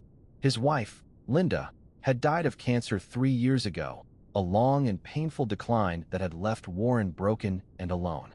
He spent most of his nights at the garage, working on cars that no one would ever drive again, drinking cheap whiskey from a bottle he kept hidden under the counter. When Nora and Eli arrived at his property, they found him sitting in the driver's seat of his old pickup truck, his hands on the steering wheel, his eyes fixed on the passenger seat beside him. Linda Blakely was sitting there.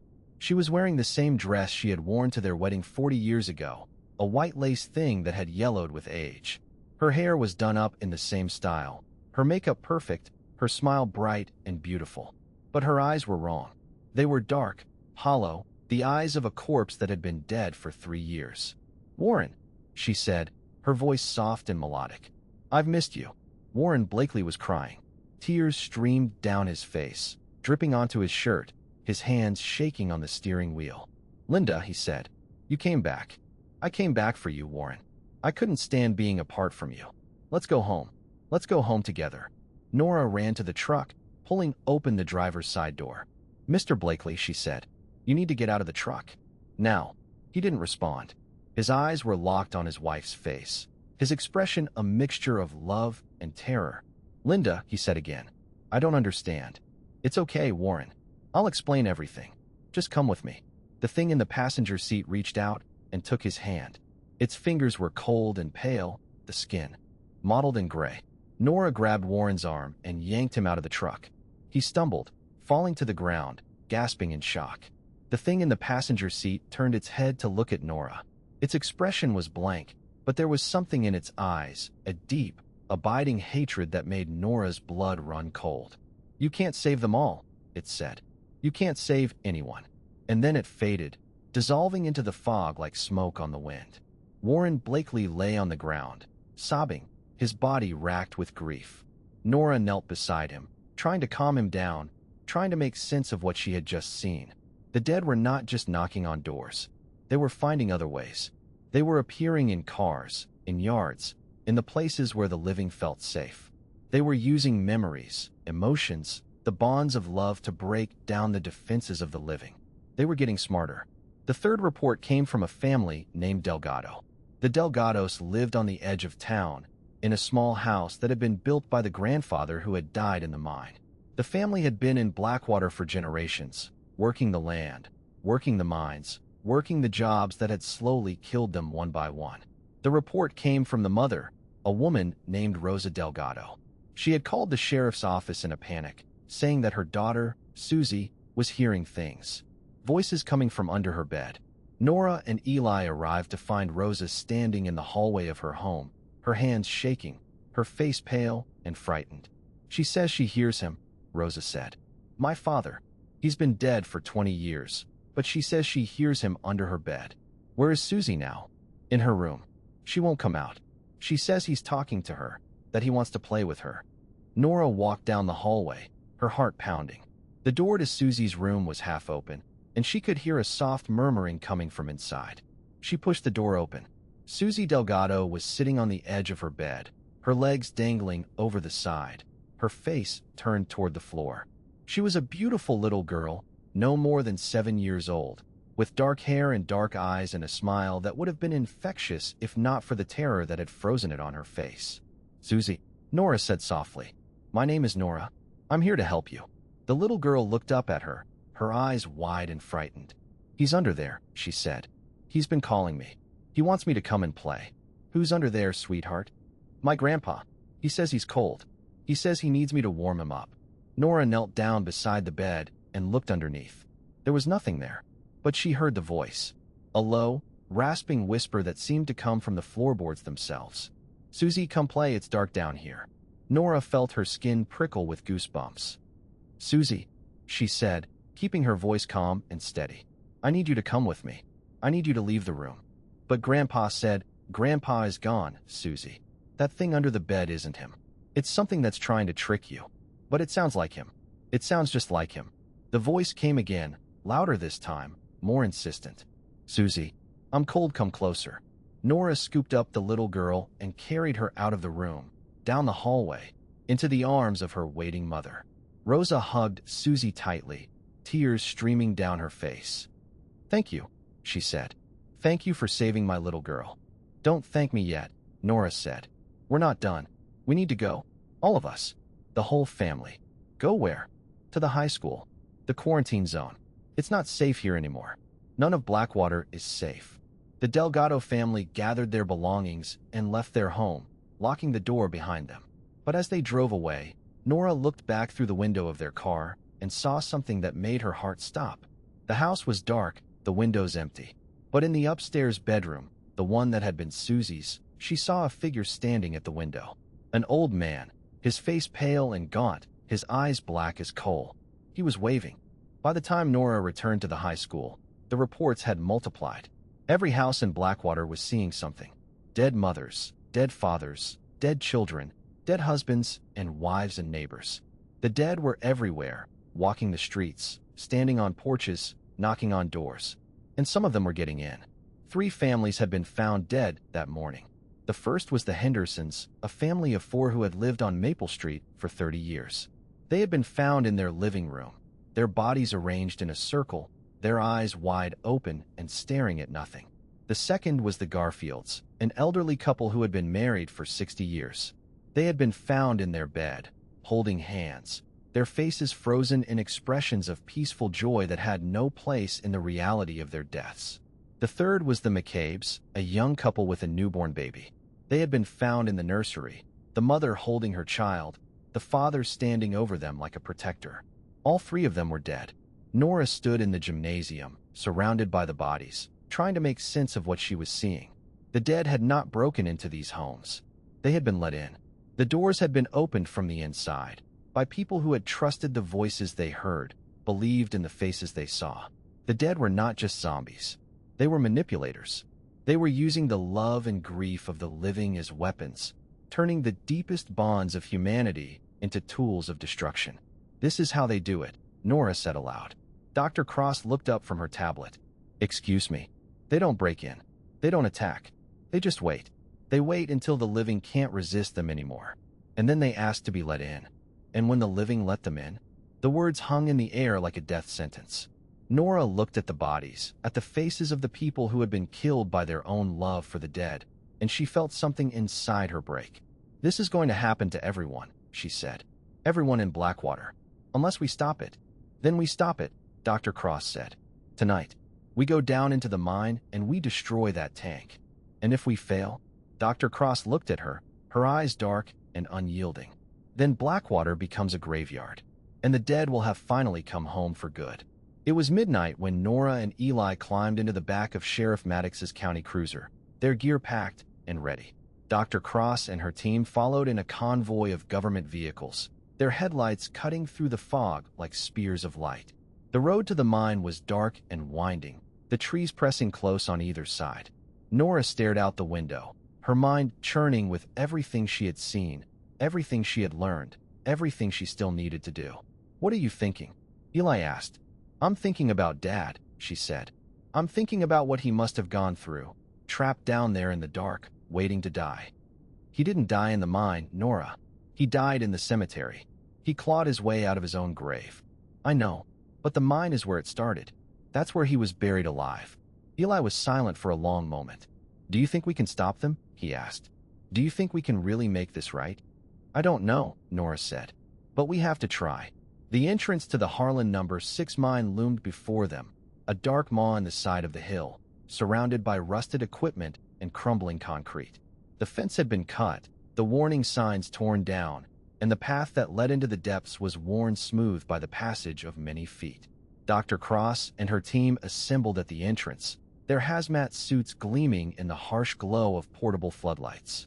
They carried explosives, oxygen tanks, and sampling equipment, everything they would need to destroy the Erebus compound tank and shut down the contamination at its source. Nora stood at the edge of the entrance, looking down into the darkness. She could hear the wind whistling through the tunnels, could smell the faint scent of coal dust and chemicals that hung in the air. "Ready?" Maddox asked. Nora took a deep breath. "Ready." They descended into the darkness. The descent into the Harlan No. 6 mine was like stepping into the throat of a sleeping beast.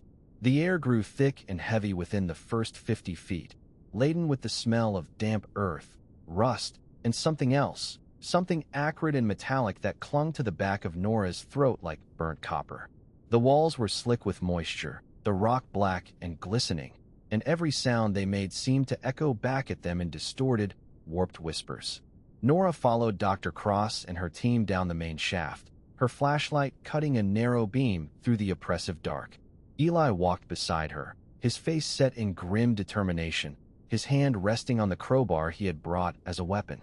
Sheriff Maddox brought up the rear, his service weapon drawn, his eyes scanning the shadows with the practiced vigilance of a man who had seen too much combat to let his guard down. They had been walking for nearly 20 minutes when the tunnel branched. The main shaft continued straight ahead, its walls reinforced with rotting timbers that had long since surrendered to the damp and the weight of the mountain. But to the left, there was a narrower passage, its entrance partially blocked by fallen rock and debris. Dr. Cross stopped and consulted her tablet. The screen glowed with a schematic of the mine, a digital reconstruction of the tunnels that had been compiled from old survey records and satellite imaging. "According to the plans, the secondary storage tank is about a quarter-mile down that passage," she said, pointing to the narrow opening. "It's a dead-end branch, sealed off from the main workings after the explosion." "How do we get through the debris?" Nora asked. "We clear it," one of the CDC technicians said. He was a burly man named O'Reilly, and he was carrying a compact demolition kit on his back. "I've got charges that can take down that rockfall in about 30 seconds. Won't that cause a collapse?" "Not if I place them correctly. The geology here is mostly shale and sandstone. It's stable enough for controlled blasts. But we'll need to clear out a safe distance." Nora nodded and stepped back, watching as O'Reilly set to work. The technician was efficient, his movements practiced and sure. He placed the charges at strategic points along the rockfall, ran the detonator cable back to their position, and then gave the signal. The explosion was sharp and loud, the sound reverberating through the tunnels like thunder in a canyon. Dust and debris billowed out from the passage, choking the air, and Nora coughed as she pulled the collar of her jacket over her mouth. When the dust cleared, the passage was open. They moved forward, their flashlights cutting through the lingering haze. The walls of the secondary branch were different from the main shaft, smoother, more finished, as if they had been carved with care rather than blasted out of the rock.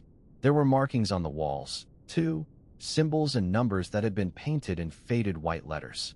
"These are storage markers," Dr. Cross said, running her gloved hand over one of them. "The company used this branch to store equipment and supplies. And, apparently, other things." "What kind of things?" "The kind of things they didn't want anyone to find." They walked deeper into the passage, their footsteps echoing in the silence. The air grew colder, damper, and the metallic smell grew stronger, almost overpowering. Nora felt a prickle of unease crawl up her spine. And then they found it. The storage tank was massive, a cylindrical steel structure that rose from the floor to the ceiling of the cavern. It was covered in rust and corrosion, patches of orange and brown that flaked away at the slightest touch. There were pipes and valves protruding from its sides, and a control panel that had long since ceased to function. "The contamination source," Dr. Cross said.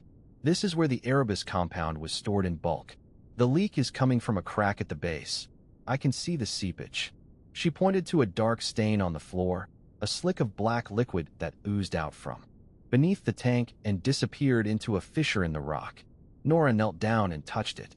The substance was cold and viscous, almost oily, and it left a dark residue on her fingers that smelled of chemicals and decay. "This is it," she said. "This is what's poisoning the groundwater. This is what's bringing them back. Then we destroy it," Maddox said. "O'Reilly, can you blow it?"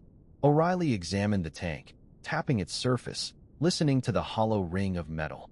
"Shouldn't be a problem. The tank is old, the metal is corroded. A few well-placed charges will crack it open and the compound will drain out." "Will that neutralize it?" "No, but it'll stop it from leaking into the groundwater. The residual contamination will still be there, but we can deal with that later with containment and remediation. The important thing is to stop the source." "Then do it," Nora said. "Blow it." O'Reilly got to work, placing charges at the base of the tank, connecting the detonator cable. The rest of the team backed away, taking cover behind a ridge of rock that jutted out from the wall. They waited. O'Reilly ran the cable back to their position, his face flushed with exertion. "Ready when you are." Dr. Cross looked at Nora. "Do it," Nora said. O'Reilly pressed the detonator. The explosion was deafening, a roar that shook the entire cavern and sent dust and debris raining down from the ceiling. The tank buckled, its sides splitting open with a screech of tortured metal. A torrent of black liquid poured out, spreading across the floor, flowing into the fissures and cracks that riddled the rock. Nora watched it, her heart pounding, her breath held in her chest. And then she heard a sound that made her blood run cold. It was a sound she had heard before, in her mother's voicemail, in the darkness of the cemetery, in the haunted whispers of the Delgado house. The sound of knocking. Slow, deliberate, heavy. The sound of something that had been awakened. "It's coming from the tank," Eli said, his voice trembling. Nora looked at the tank. The liquid was still pouring out, a dark river that spread across the floor. But now there were other things moving in the darkness. Things that were rising from the liquid, taking shape, taking form. The dead. They rose from the black pool like swimmers emerging from a deep dive, their faces pale, their eyes dark and hollow. They wore miners' uniforms, some of them tattered and torn, others almost pristine. They moved with a slow, deliberate grace, their feet making no sound on the wet stone. There were dozens of them, and at their head was a figure that made Nora's heart stop. It was a man, tall and gaunt, with skin the color of old ash and eyes as black as the coal that had buried him. He was wearing a miner's helmet, the lamp still attached, though it cast no light. His face was twisted into a mask of ancient sorrow, a grief so deep it had become something else entirely. A hunger, a craving, a desperate need to reclaim what had been taken from him. He was the coal-eyed man Nora had seen him before, on the side of the road, his black eyes beckoning her closer. But now she saw him clearly, in all his terrible glory, and she understood why the people of Blackwater had feared him for generations. He was not just a zombie. He was something more.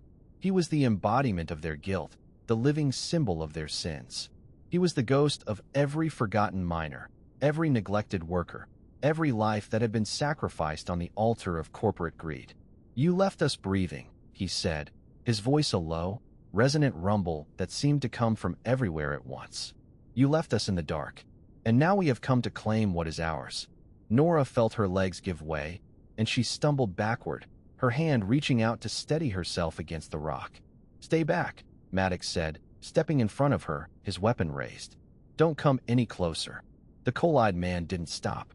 He kept walking, his feet splashing through the pool of black liquid, his eyes fixed on Nora with an intensity that made her feel like she was being dissected, examined, weighed. You, he said, his voice soft and almost gentle. You are Thomas Whitaker's daughter. I remember him. He was a good man, a strong man. He tried to save us, even when he knew it was hopeless. Nora swallowed hard. My father, your father is dead, the coal-eyed man said. But he is also alive. He walks among us, his body moving, his voice speaking. But his soul is trapped, caught between worlds, unable to find peace. Just like all of us. What do you want? Why are you doing this? The coal-eyed man stopped a few feet in front of her. His face was expressionless, but there was something in his eyes, a flicker of something that might have been pain. We want our names back, he said. We want to be remembered. We were erased, our deaths hidden, our families denied the truth of what happened to us. We were buried in unmarked graves, our names scratched out of the records, our existence denied by the men who killed us. He paused, his gaze sweeping across the cavern. We want justice. We want the world to know what happened here. And we want to come home. Coming home means hurting people, Nora said. It means killing the living. We are not the ones doing the killing, the coal-eyed man said. We knock. We call their names. We ask to be let in. It is the living who choose to open the doors. It is the living who choose to embrace us. Because they love you. They miss you. They're grieving, and you're using that against them. Love is not a weakness, Nora Whitaker. Love is the only thing that is real. The dead love the living just as much as the living love the dead. We do not want to hurt them. We want to be with them. We want to feel what we felt before we were taken from them. And what happens when you're let in? The coal-eyed man was silent for a long moment. When he spoke again, his voice was soft, almost sad. The living become the dead, and the dead become alive. But not in the way you think. They do not die. They are not killed. They simply become us. They remember who we were. They carry our memories. They speak with our voices. They become our vessels. That's murder. You're possessing them. We are sharing them. It is the only way we can exist in the world of the living. The only way we can be remembered. Nora shook her head, her mind reeling. The logic was twisted, horrifying, but she could see the deep, desperate need behind it. These were not monsters. They were ghosts, clinging to the only life they had ever known, refusing to let go. But that didn't change the fact that they were killing people. We can't let you do this, she said. We can't let you hurt anyone else. It is not your choice, the coal-eyed man said. It is their choice, and they will make it. One by one, the doors will open. One by one, the living will welcome the dead. And Blackwater will become a town where the dead and the living walk together forever. That's not justice. That's just more death. It is what is. There is no stopping it. The compound is everywhere now. It is in the water, in the soil, in the air. It is in the bodies of the dead and the bodies of the living. We are part of this place, and this place is part of us. The only way to end it is to burn it all down. Nora looked at Dr. Cross. The epidemiologist's face was pale, her eyes wide with a mixture of fear and scientific curiosity. He's right, Dr. Cross said. The compound is irreversible. The only way to stop the contamination is to destroy every trace of it. The tank, the runoff, the soil, the water, everything. And what about the dead? Nora asked. They will be destroyed too. The compound is what sustains them. Without it, they will return to the earth. The coal-eyed man laughed, a hollow, mirthless sound. You think you can destroy us? He said. You think you can burn us out? We are already in the earth. We are in the water. We are in the blood of the living who drink from the river and the wells. You cannot destroy us without destroying them as well. We'll find a way, Nora said. We have to. The coal-eyed man looked at her, his black eyes boring into hers. There is another way, he said. You could join us. You could open the door and let us in. You would not die, Nora Whitaker. You would live forever, carrying the memories of the dead, speaking their words, feeling their love. You would become something more than human, something eternal. Nora felt a chill run down her spine. The offer was tempting, terrifyingly tempting. She could feel the weight of her grief, the pain of losing her father, the guilt of leaving her mother and brother behind. She could feel the pull of the dead, their desperate need to be remembered, their longing to be loved again. But she also knew that it was wrong. It was a violation of the natural order, a corruption of everything that made life sacred. "No," she said. "I will not join you. I will not let you in." The coal-eyed man's expression darkened. "Then you will be destroyed," he said. "All of you." He raised his hand, and the other dead surged forward, their faces twisted into masks of rage and hunger. Maddox fired his weapon, the shots echoing through the cavern. O'Reilly detonated another charge, sending a wave of debris toward the advancing horde. Dr. Cross shouted orders, her voice sharp and commanding. Nora grabbed Eli's arm and pulled him toward the passage they had come through. "We need to get out of here," she shouted. Now, they ran, their feet pounding on the wet stone, the sounds of the dead echoing behind them. The passage was narrow, dark, and they stumbled over rocks and debris, their flashlights bobbing wildly. Behind them, the coal-eyed man's voice echoed through the tunnels, deep and resonant, carrying the weight of centuries. "You cannot escape, Nora Whitaker. The dead are everywhere. We are in the earth, in the water, in the air. We are in your blood, and one day you will let us in." They burst out of the mine entrance, gasping, coughing, covered in dust and grime. The night air was cold and clean, a welcome relief after the suffocating depths. But the relief was short-lived. The town of Blackwater was burning, not from fire, but from something else.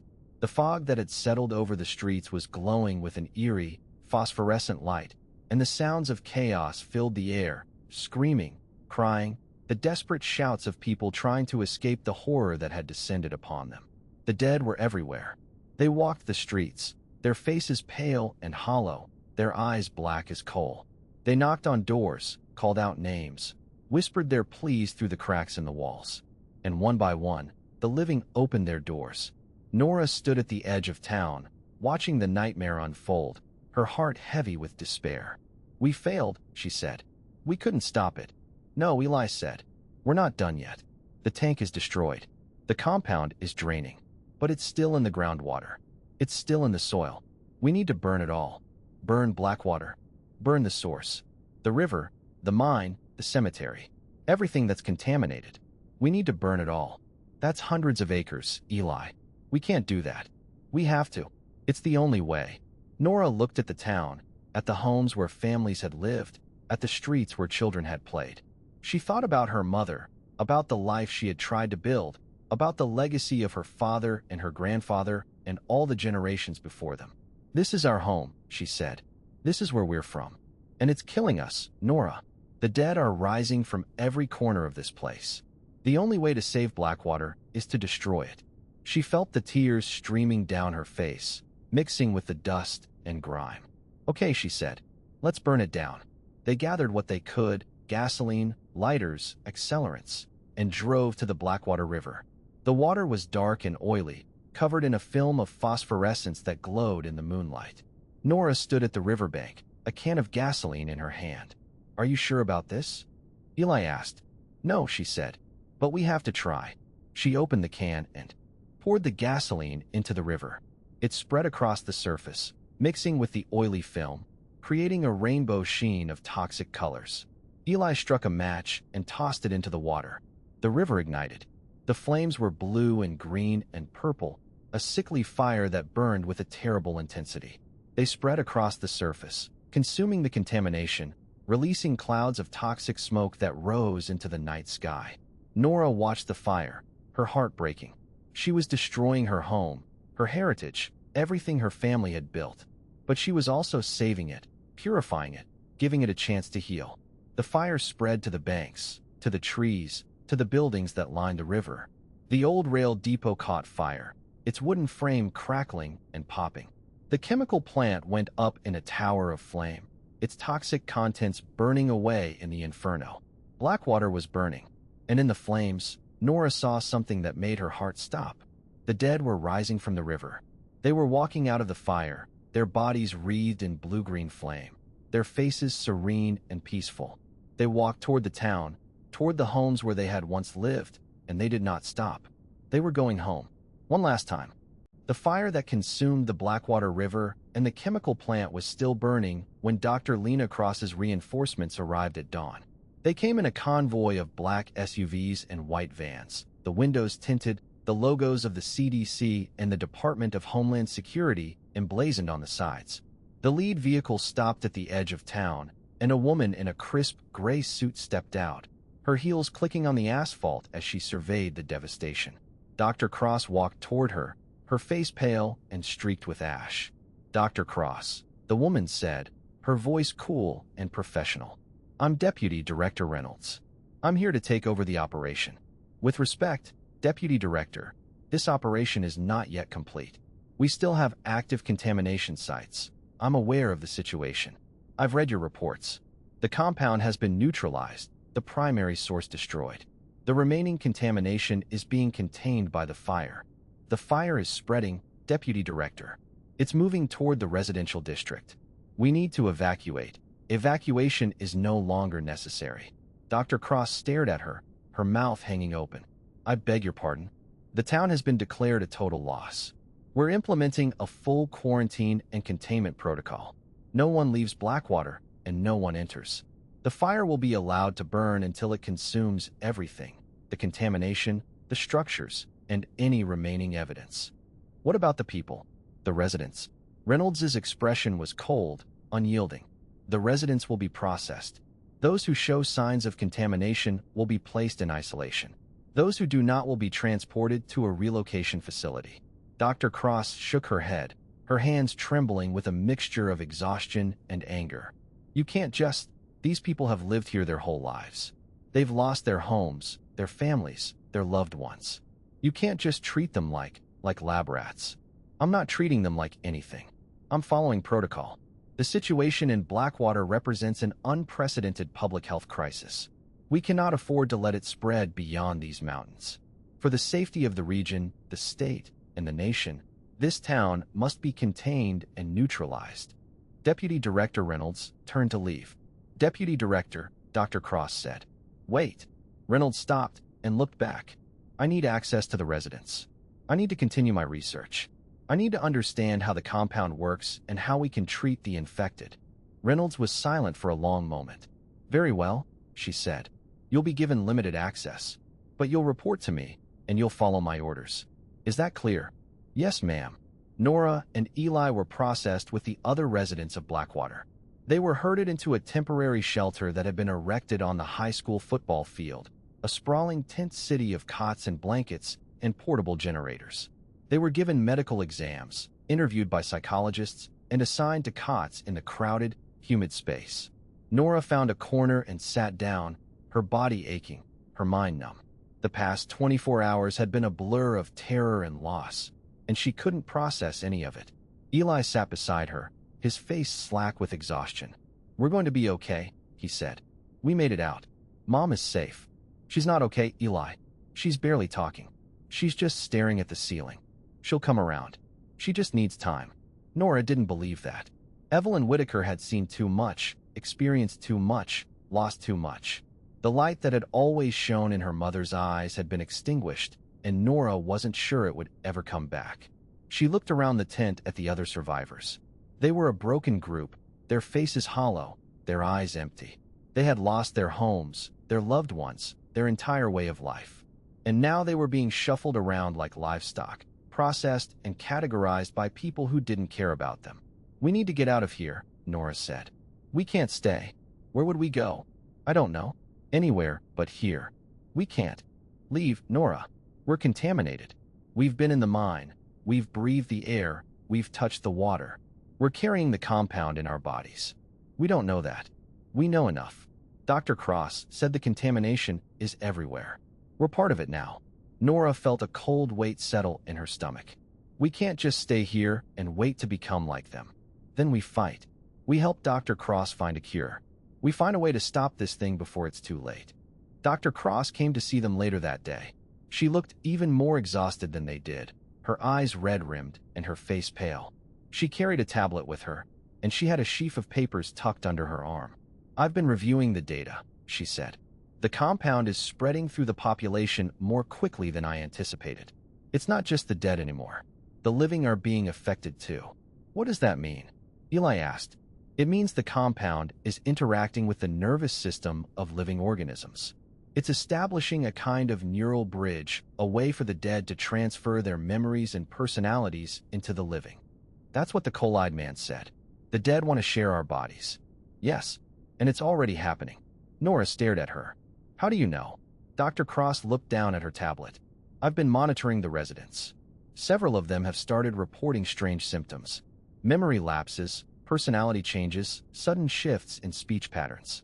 They're starting to speak with the voices of the dead. One of them is your brother, Nora. Eli's face went pale. What are you talking about? I feel fine. Your EEG readings show unusual activity. There are patterns in your brain that don't match your baseline. The compound is starting to take hold. Eli stood up, his hands shaking. That's not possible. I haven't been exposed. You've been in the mine. You've breathed the air. You've come into contact with the compound through your skin, your lungs, your bloodstream. It's only a matter of time before it starts to affect you. Eli sat down heavily, his head in his hands. What can we do? Nora asked. I'm working on an antidote. There are compounds that can block the neural bridge, prevent the transfer of memories. But I need time to test them. How much time? I don't know. Days, maybe. But it's not just the compound we need to worry about. The dead are still out there, and they're getting more aggressive. Nora spent the next few days in a haze of fear and uncertainty. She watched her brother change, slowly, imperceptibly. His eyes would go distant, his voice would take on a different cadence, and he would speak words that didn't belong to him. He would talk about the mine, about the explosion, about the darkness that had swallowed him whole. Thomas Whitaker was speaking through his son, using Eli's body as a vessel, trying to reach out to the world of the living. Nora tried to be strong, but it was impossible. Every time Eli spoke with her father's voice, she felt her heart break a little more. She had lost her father once, and now she was losing her brother. Dr. Cross worked tirelessly, her team of scientists and technicians laboring around the clock to find a cure. They tested compound after compound, experimenting with neural blockers and enzyme inhibitors, trying to find something that could sever the connection between the dead and the living. And then, on the third night, they had a breakthrough. Dr. Cross burst into the tent, her face flushed with excitement. We found it, she said. A compound that blocks the neural bridge. It's not a cure, but it can stop the progression. It can prevent the dead from taking over. How does it work? Nora asked. It binds to the receptors in the brain that the dead use to transfer their memories. It basically creates a barrier, a wall that the compound can't cross. It won't reverse the damage already done, but it will stop it from getting worse. Does it work on everyone? We've tested it on a limited sample. So far, the results are promising. Dr. Cross looked at Eli, who was sitting in the corner, his eyes glazed and distant. I can administer it to Eli right now, she said. But I need your permission. There are risks. What kind of risks? He's already showing signs of neural integration. The compound might not work fully, and it could cause side effects. But it's his best chance. Nora knelt down beside her brother. Eli, she said, do you hear me? He looked up at her, his eyes focusing slowly. Nora, he said. And then, in a different voice, her father's voice, baby girl. Nora felt tears sting her eyes. Eli, Dr. Cross has a treatment. It can help you, but we need to do it now. Eli nodded, his expression blank. Okay, he said, in his own voice. Do it. Dr. Cross administered the treatment. It was a simple injection, a clear liquid that went into Eli's arm and spread through his bloodstream. He winced as the needle went in, and then he closed his eyes. The transformation was almost immediate. The tension in his face melted away, the distant glaze in his eyes replaced by a clarity that hadn't been there before. He took a deep breath, and when he opened his eyes, they were his own. Nora, he said, I'm back. Nora threw her arms around him, hugging him tight. Thank you, she said. Thank you. Don't thank me yet, Dr. Cross said. The treatment is temporary. It will wear off in a few weeks. We'll need to administer it regularly until we find a permanent cure. Then we'll do that, Nora said. Whatever it takes. The relief was short-lived. That night, the dead attacked the camp. They came out of the fog, hundreds of them, their faces pale and hollow, their eyes black as coal. They marched across the football field, their feet silent on the grass, their hands reaching out toward the living. The guards opened fire, their weapons blazing. But the dead didn't stop. They just kept coming, pushing forward, their bodies absorbing the bullets like they were nothing. Nora and Eli grabbed their mother and ran.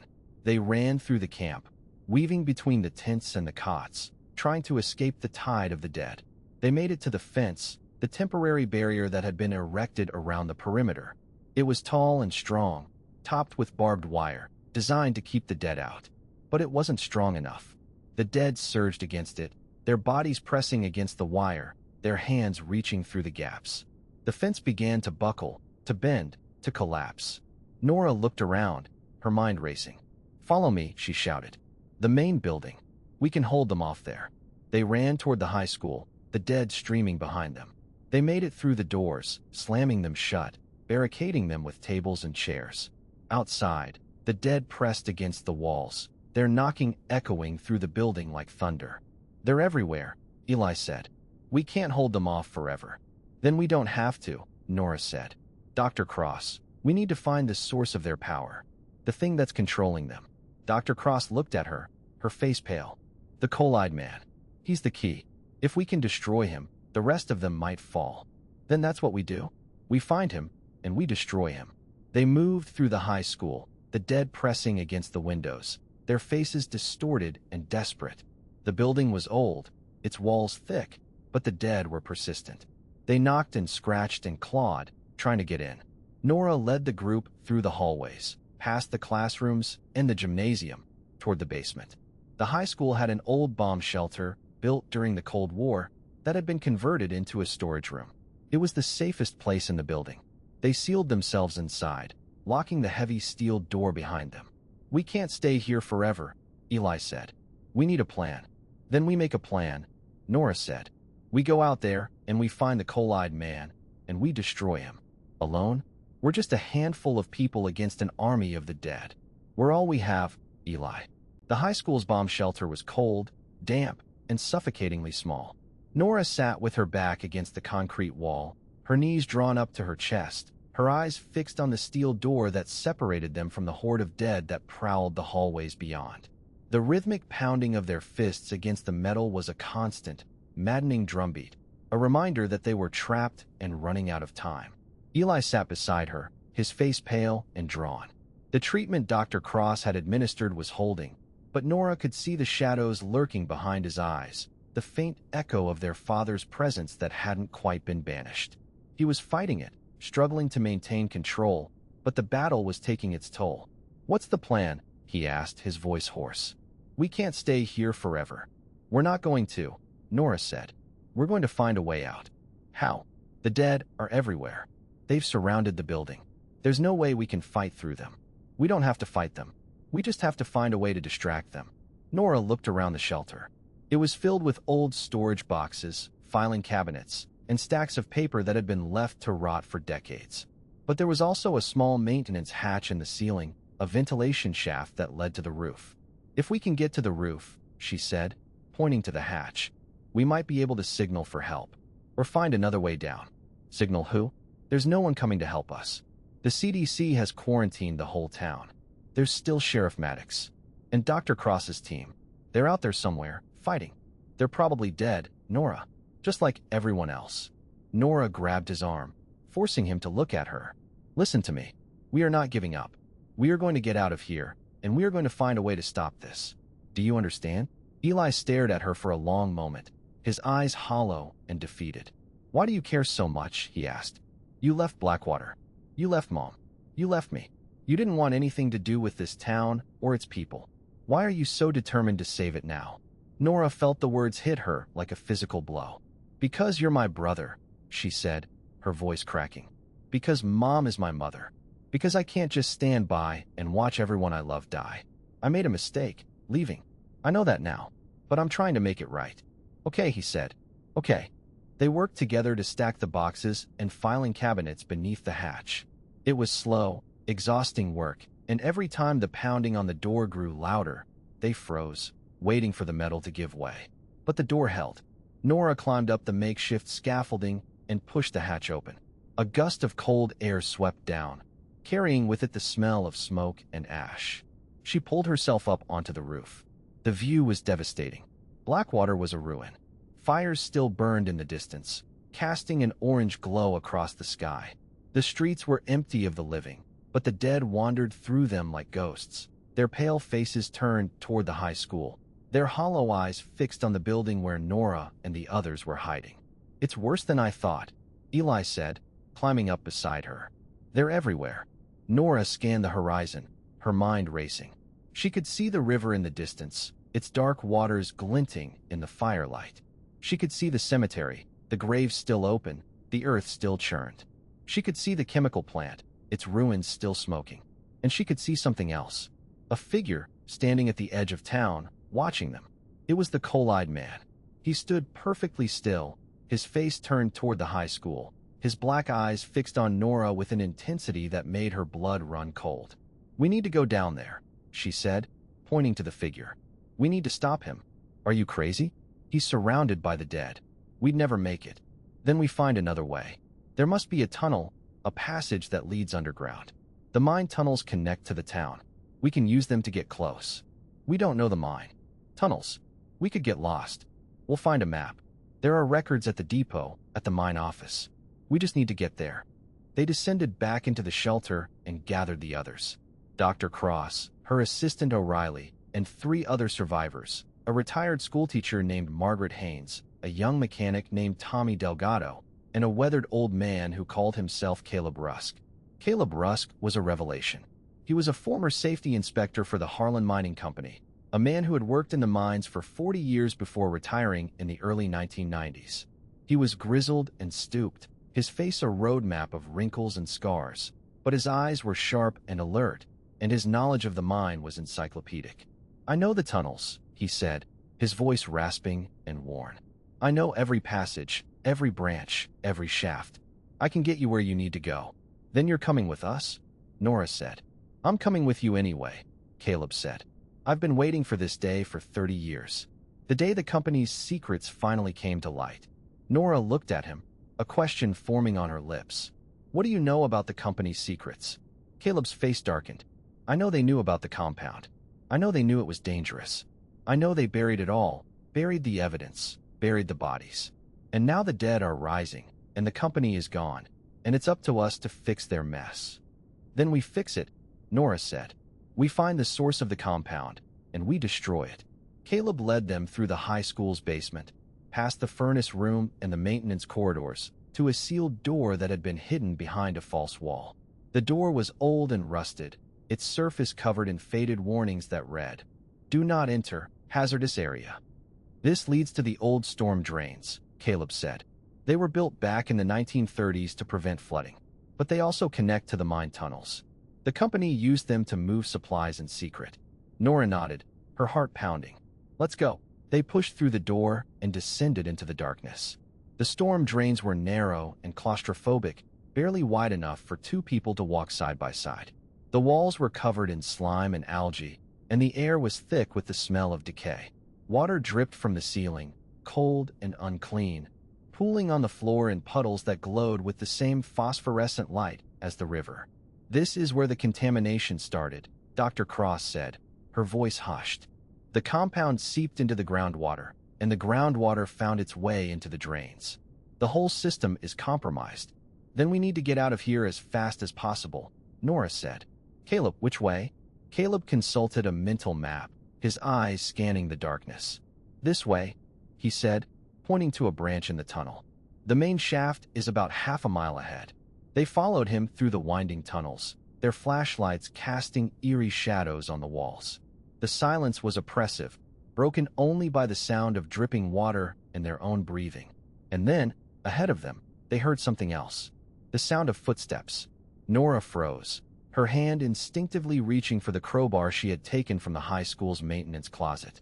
The footsteps grew louder, closer, and then a figure emerged from the darkness. It was Sheriff Maddox.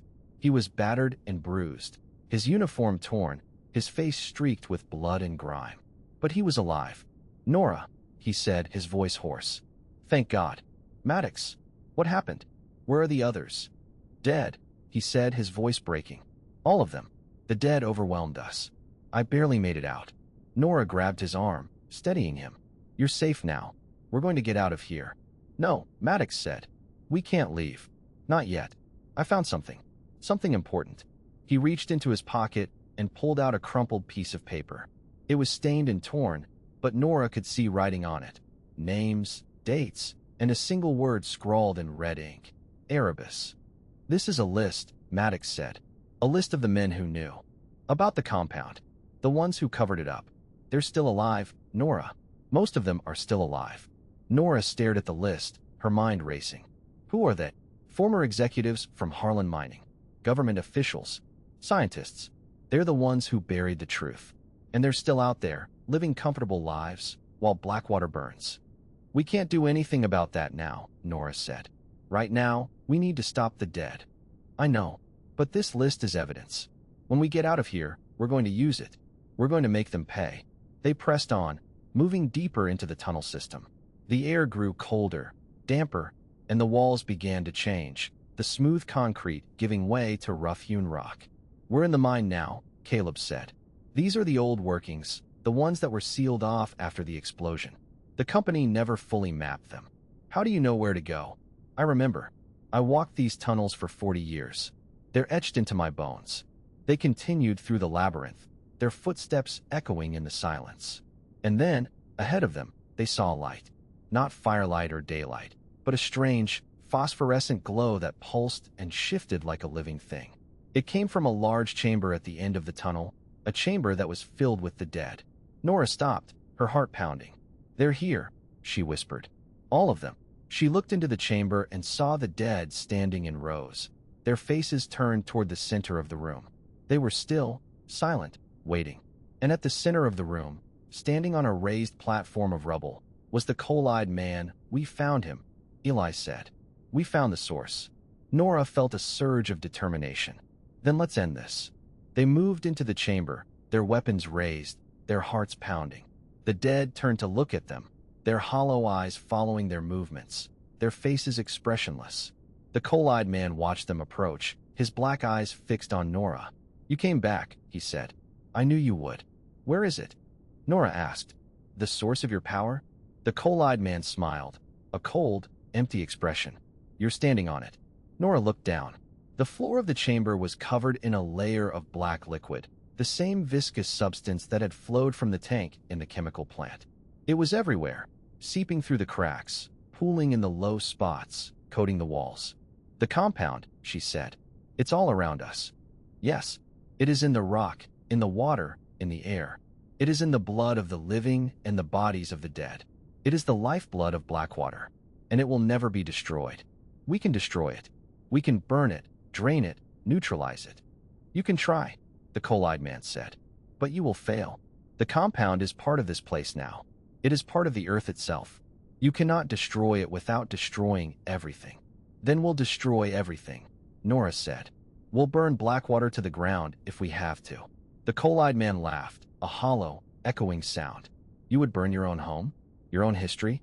Everything your family built? If it means stopping you, yes. I would burn it all. The coal-eyed man was silent for a long moment. Then you are a fool, he said. A fool who cannot see that there is another way. A way to save both the dead and the living. A way to unite them. There is no way to unite the dead and the living. You're dead. You should stay dead. No, Nora. We are not dead. We are between. We are in the twilight, the place where the living and the dead meet. And if you join us, you can exist in that place too. You can be with your father, with your ancestors, with everyone you have ever loved. Nora felt the temptation pulling at her, the same temptation she had felt in the mine. The longing for her father, the desire to see him again, to hold him, to tell him she loved him. But she knew it was a lie. I won't join you, she said, and I won't let you hurt anyone else. Then you will die. He raised his hand, and the dead surged forward. The battle was chaos. Nora swung her crowbar, smashing the skulls of the dead that came at her. Eli fought beside her, his movements desperate and fierce. Maddox fired his weapon, the shots echoing through the chamber.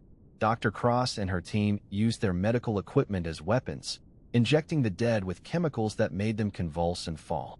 But the dead kept coming. There were too many of them, too many to fight, too many to hold back. They pressed forward, their hands reaching out, their voices whispering, calling, pleading. The words echoed through the chamber, a chorus of desperation that seemed to come from everywhere at once. Nora fought until her arms ached, until her lungs burned, until she couldn't see straight. She fought until the dead surrounded her, their hands reaching for her, their voices drowning out her thoughts. She thought she was going to die. And then, through the chaos, she heard a voice she hadn't heard in 32 years. Baby girl. She looked up and saw her father. He was standing in the midst of the dead, his face pale and gaunt, his eyes dark and hollow. But there was something in his expression, something that hadn't been there before. A flicker of recognition, a spark of love. Dad, she whispered. I'm sorry, he said. I'm so sorry. I never wanted this. I never wanted you to see me like this. It's okay, Dad. It's okay. No, it's not okay. I'm part of this. I'm part of the dead. And I'm so tired, Nora. So tired of being trapped, of being controlled, of being used. Then let me help you. Tell me how to stop this. Thomas Whitaker looked at his daughter, his hollow eyes filling with something that might have been tears. You have to let me go, he said. You have to let all of us go. You have to destroy the source. But you also have to remember us. You have to remember who we were, what we meant to you. That's the only way we can rest. Nora felt the tears streaming down her face. I will, she said. I promise. Thomas Whitaker smiled, a sad, beautiful smile that broke her heart. I love you, baby girl. I always have. And I always will. And then he turned and walked away, disappearing into the throng of the dead. End of chapter 8. The battle in the chamber was over as quickly as it had begun. The dead retreated, drawn away by some unseen force, leaving Nora and her group battered but alive. The coal-eyed man had vanished, but his presence still lingered in the air, a cold, oppressive weight that pressed down on them. Nora sat on the rubble, her body trembling with exhaustion and grief. She had seen her father, spoken to him, felt his love one last time. And now he was gone, swallowed by the horde of the dead, lost to her forever. Nora, Eli said, kneeling beside her. Are you okay? I'm fine, she said, her voice shaky. I saw Dad. He told me we have to destroy the source. He said it's the only way. Eli nodded, his face grim. Then we go to the chemical plant. That's where the compound was manufactured. That's where we'll find the tools to destroy it. The Ravenwood chemical plant had been abandoned for 20 years, but it was still standing, a massive complex of concrete and steel that sprawled across the hillside above the town. The fire that Nora and Eli had started had consumed the main building, but the underground storage facilities were still intact, buried deep beneath the earth. Caleb led them to a secondary entrance, a rusted door that opened onto a narrow staircase descending into the darkness. This leads to the processing plant, he said. The compound was manufactured on the lower levels. The storage tanks are down there too. How do we get into the main facility? Nora asked. The service tunnels. The company built them to transport materials between the mine and the plant without anyone seeing. They're still accessible. They followed Caleb through the tunnels, moving slowly, carefully.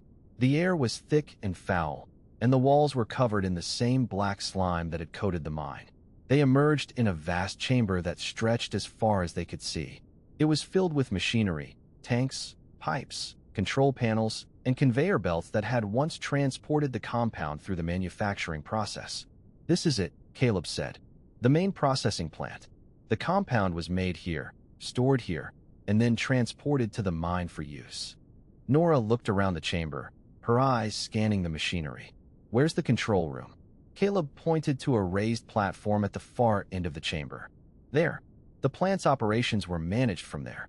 Nora led the group across the chamber, her footsteps echoing on the metal floor. The control room was small and cramped, filled with old computers and monitoring equipment.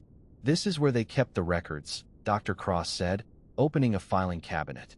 There are logs here, reports, test results. Everything they did. Then we take it all, Nora said. We take it and we use it. We expose what happened here. First we need to destroy the compound, Eli said. How do we do that? Caleb walked to a large panel on the wall and opened it, revealing a series of valves and levers. These control the flow of the compound into the storage tanks. If we reverse the flow, we can pump it back into the processing vats and neutralize it with a catalyst. What catalyst? Sodium hydroxide, Dr. Cross said. It reacts with the compound to break it down into harmless components. Can we get sodium hydroxide? There's a supply room on the ground floor. If it hasn't been looted, there should be enough. Then we go, Nora said. We get the sodium hydroxide, we pump it into the tanks, and we neutralize the compound. They moved through the plant, navigating the maze of corridors and rooms. The building was old and crumbling, but it was still functional, the machinery groaning and whining as it struggled to operate. They found the supply room on the ground floor, its shelves lined with barrels of chemicals and industrial equipment. Dr. Cross scanned the labels, her face brightening. Here, she said, pointing to a row of barrels. Sodium hydroxide. Enough to neutralize the compound. They loaded the barrels onto a cart and wheeled it back to the processing chamber. Caleb worked the valves, reversing the flow of the compound, pumping it back into the vats. Dr. Cross opened the barrels and poured the sodium hydroxide into the mixing chamber. The chemical reacted instantly, producing a thick cloud of steam that filled the chamber. It's working, she said.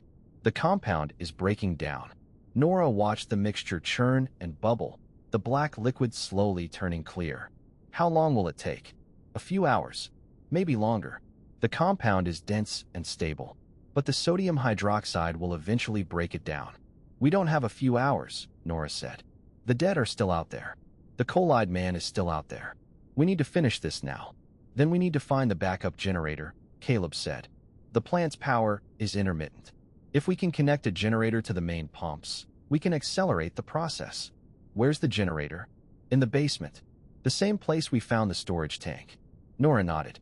The basement was dark and damp, the walls covered in the same black slime that was everywhere. The generator was an ancient machine, its metal casing rusted and corroded. Caleb examined it, his face grim. The fuel tank is almost empty, but there should be a spare tank in the storage room. Nora and Eli went to find the fuel. The storage room was at the end of a long, narrow corridor, and they moved quickly, their flashlights cutting through the darkness. They found the fuel tank, a large drum that was still partially full. They rolled it back to the generator, their muscles straining with the effort. Caleb connected the fuel line to the generator and started the engine. The machine coughed and sputtered, then roared to life, sending power surging through the plant. The pumps are working, Dr. Cross said, her voice coming through the radio. The compound neutralization is accelerating. Nora breathed a sigh of relief. We did it, she said. We actually did it. But her relief was short-lived. The sound of knocking echoed through the basement. Nora spun around, her heart pounding. The knocking was coming from the door at the end of the corridor, the same door they had come through. And then she heard the voice. Nora, let me in. It was her mother's voice. Nora felt her blood run cold. Mom, she called out. Let me in, Nora. I'm cold. I'm so cold. Nora walked toward the door, her hand trembling. Stop, Eli said, grabbing her arm. That's not Mom. It's the dead. I know, but I need to see. I need to know. She walked to the door and looked through the small window. Her mother was standing on the other side, her face pale and gaunt, her eyes dark and hollow. Let me in, Evelyn Whitaker said. Let me in, Nora. I want to come home. I can't, she said. I can't let you in. You can, the voice said. You love me, don't you? Of course I love you, Mom. I love you more than anything. Then let me in. Let me come home. Nora stared at her mother's face, at the familiar features that she had known her whole life. I can't, she said again. I'm so sorry, Mom, but I can't. She stepped back from the door, her heart breaking. We need to go, Eli said, pulling her away. We need to get out of here. Nora nodded, allowing herself to be led away. But as they walked toward the exit, she heard her mother's voice one last time. Nora, you're making a mistake. They emerged from the chemical plant just as the first light of dawn began to crest over the mountains. The fires had died down, the smoke clearing, revealing the ruins of Blackwater. The dead were still there, wandering through the streets, their faces pale and hollow. But they were slower now, their movements more sluggish, as if the neutralization of the compound was already taking effect. Nora stood at the edge of the plant, looking down at the town she had grown up in. It was destroyed, ruined beyond repair. But it was also freed from the curse that had haunted it for generations. "We did it," she said. "We stopped them." "Not yet," Caleb said. "The coal-eyed man is still out there. And as long as he exists, the dead will never truly rest. Then we find him. We finish this." They walked through the ruins of Blackwater, past the homes where families had once lived, past the stores and the churches and the schools. The dead watched them pass, their hollow eyes following their movements, but they didn't attack. They found the coal-eyed man at the cemetery. He was standing beside the Whitaker family plot, his face turned toward the sky, his black eyes unreadable. "You came back," he said. "We came to finish this," Nora said. "The compound is gone. The dead are fading. You're the only one left." "Yes, I am the last. The first and the last. The one who started it all. What do you want? Why did you do this?" The coal-eyed man turned to look at her, and for the first time, Nora saw something in his eyes that wasn't anger or hatred. It was grief. "I wanted to be remembered," he said. "I wanted to matter. I was a nobody, a miner, a man who worked and died and was forgotten. And I couldn't bear that. I couldn't bear the thought of being erased from history." "Many people are forgotten," Nora said. "That doesn't give them the right to hurt others." "No, it doesn't. But I was so full of rage, so full of pain, that I couldn't see any other way." "Then let it go. Let the rage go. Let the pain go. It's time to rest." "Rest?" he said, the word tasting strange on his tongue. "I haven't rested in 32 years. I don't know how." "Then I'll show you." Nora walked toward him, her heart pounding. She reached out and took his hand. The coal-eyed man looked at her, his black eyes wide. "Thank you," he said. "Thank you for remembering me." And then he closed his eyes and began to fade. His body crumbled to dust, the dust swirling in the wind, carried away by the morning breeze. The other dead followed, one by one, their bodies collapsing, their faces peaceful. The cemetery was silent. Nora stood alone among the graves, her tears falling like rain. End of chapter 9. The days that followed were a blur of exhaustion and grief. Nora and her group returned to the high school, where they found the survivors huddled together in the gymnasium. The dead were gone, their bodies reduced to ash and dust, but the trauma of what had happened lingered like a shadow.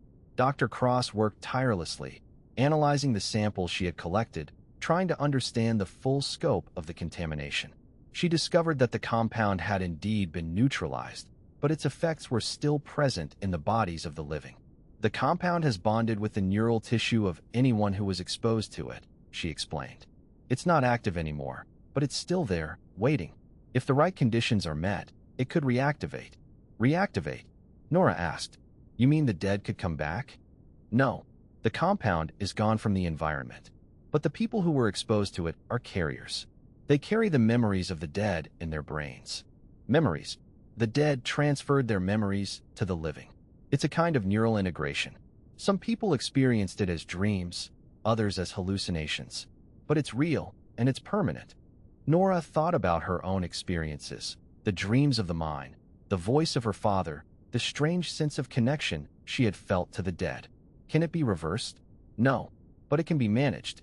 With therapy, medication, and time, the carriers can learn to live with the memories. "How many carriers are there?" "Everyone who was in Blackwater during the outbreak. Hundreds of people." "What happens to them?" Dr. Cross hesitated. "The CDC is classifying them as a public health risk. They're going to be quarantined indefinitely." The quarantine camp was a grim place. Nora and Eli were assigned to separate tents, their movements monitored, their interactions restricted. The camp was surrounded by a high fence topped with barbed wire, and armed guards patrolled the perimeter. Evelyn Whitaker had been placed in a medical ward, her condition worsening by the day. The memories of the dead had taken hold of her, filling her mind with visions of Thomas and the mine and the darkness that had consumed him. She didn't speak anymore, just stared at the ceiling, her eyes glassy and distant. Nora visited her mother every day, sitting by her bed, holding her hand. "Mom," she said, "I'm here. I'm not going to leave you." But Evelyn didn't respond. Nora talked to her anyway, telling her about her life in Charleston, about her work as a paramedic, about the good times they had shared. She told her about the day she had left Blackwater, the guilt she had carried, the regret that had never faded. "I'm sorry," she said. I'm sorry I left. I'm sorry I didn't come back sooner. But I'm here now, and I'm not going to leave again. Eli's condition was more complicated. The treatment Dr. Cross had administered was still working, but there were signs that the compound was regaining its hold. He would have moments of clarity, when he was himself, and moments of confusion, when he would speak with the voice of their father. Nora did her best to help him, but there was only so much she could do. Elijah, she said, using his full name the way their mother had when he was in trouble. Elijah, I need you to focus. I need you to stay with me. He would look at her, his eyes unfocused, and then slowly, painstakingly, he would come back. I'm here, he would say. I'm still here. But Nora knew it wouldn't last. Days turned into weeks. The quarantine camp became a permanent fixture, a grim reminder of what had happened in Blackwater. Nora continued to visit her mother and brother, but she also began to help Dr. Cross with her research. They worked together to understand the compound, to find a way to manage its effects, to give the carriers a chance at a normal life. We can't cure them, Dr. Cross said one day, but we can help them. We can give them the tools they need to cope. Then that's what we do, Nora said. One night, Nora was sitting in her tent, going over her notes, when she heard a familiar voice. He was standing at the entrance to the tent, his face pale and gaunt, his eyes dark and hollow. But there was something different about him, something peaceful. I came to say goodbye, he said. It's time for me to go. For good. Where are you going? To rest. Finally, after all these years, to rest. Nora felt tears streaming down her face. I don't want you to go. I want you to stay. I can't, baby girl. I can't stay. But I want you to know that I love you. I always have, and I always will. I love you too, Dad. Thomas Whitaker smiled, a soft, sad smile. You're going to be okay, Nora. You and Eli and your mother. You're going to be okay. He reached out and touched her cheek, his fingers cold but gentle. And then he began to fade, his body dissolving into the light. Goodbye, baby girl, he said. And then he was gone. Nora sat alone in the dark, her tears falling, her heart aching. But for the first time in weeks, she felt a sense of peace. Her father was finally at rest. End of chapter 10. The quarantine camp had settled into a grim routine, but Nora couldn't shake the feeling that there was still unfinished business beneath the surface of Blackwater.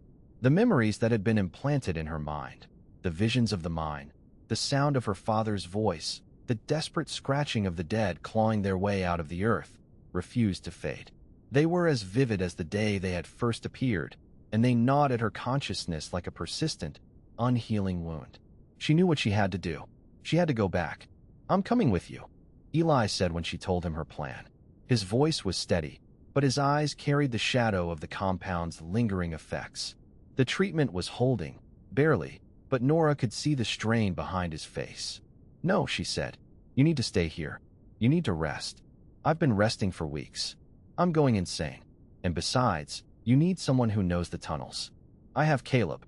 Caleb is old and tired. He can't do everything. Nora sighed. She knew he was right.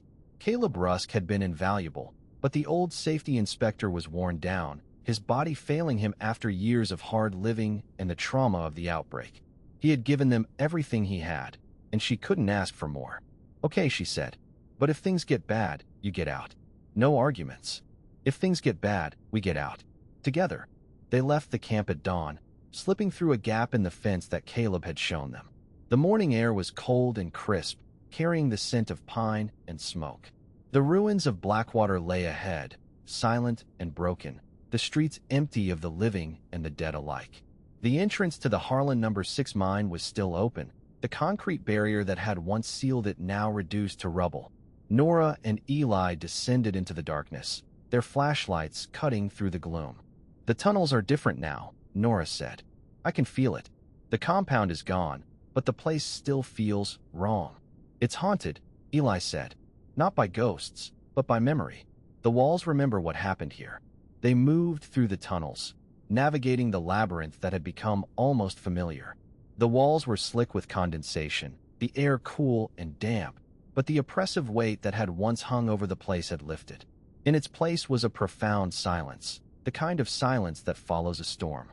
They found the chamber where they had fought the dead, the place where the coal-eyed man had stood. The rubble was still there, the floor still stained with the black residue of the compound. But there was something new, a mark on the wall, something that hadn't been there before. Nora walked closer, her flashlight illuminating the surface.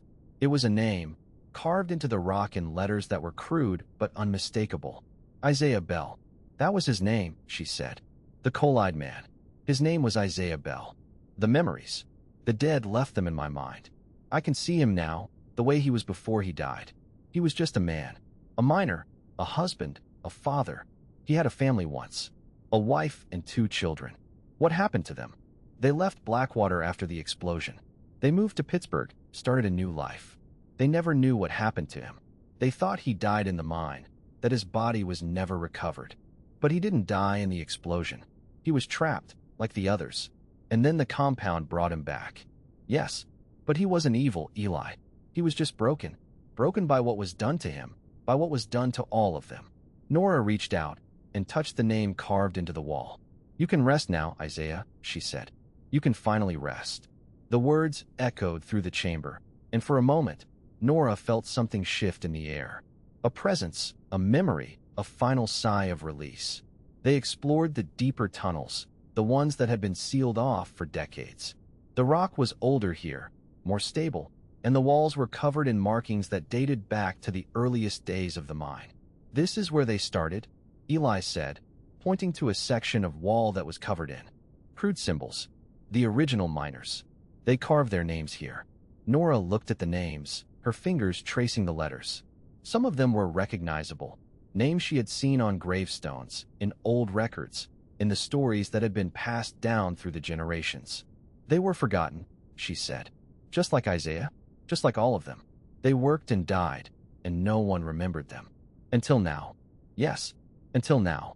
They found the hidden room near the end of the tunnel, a small chamber that had been carved out of the rock centuries ago.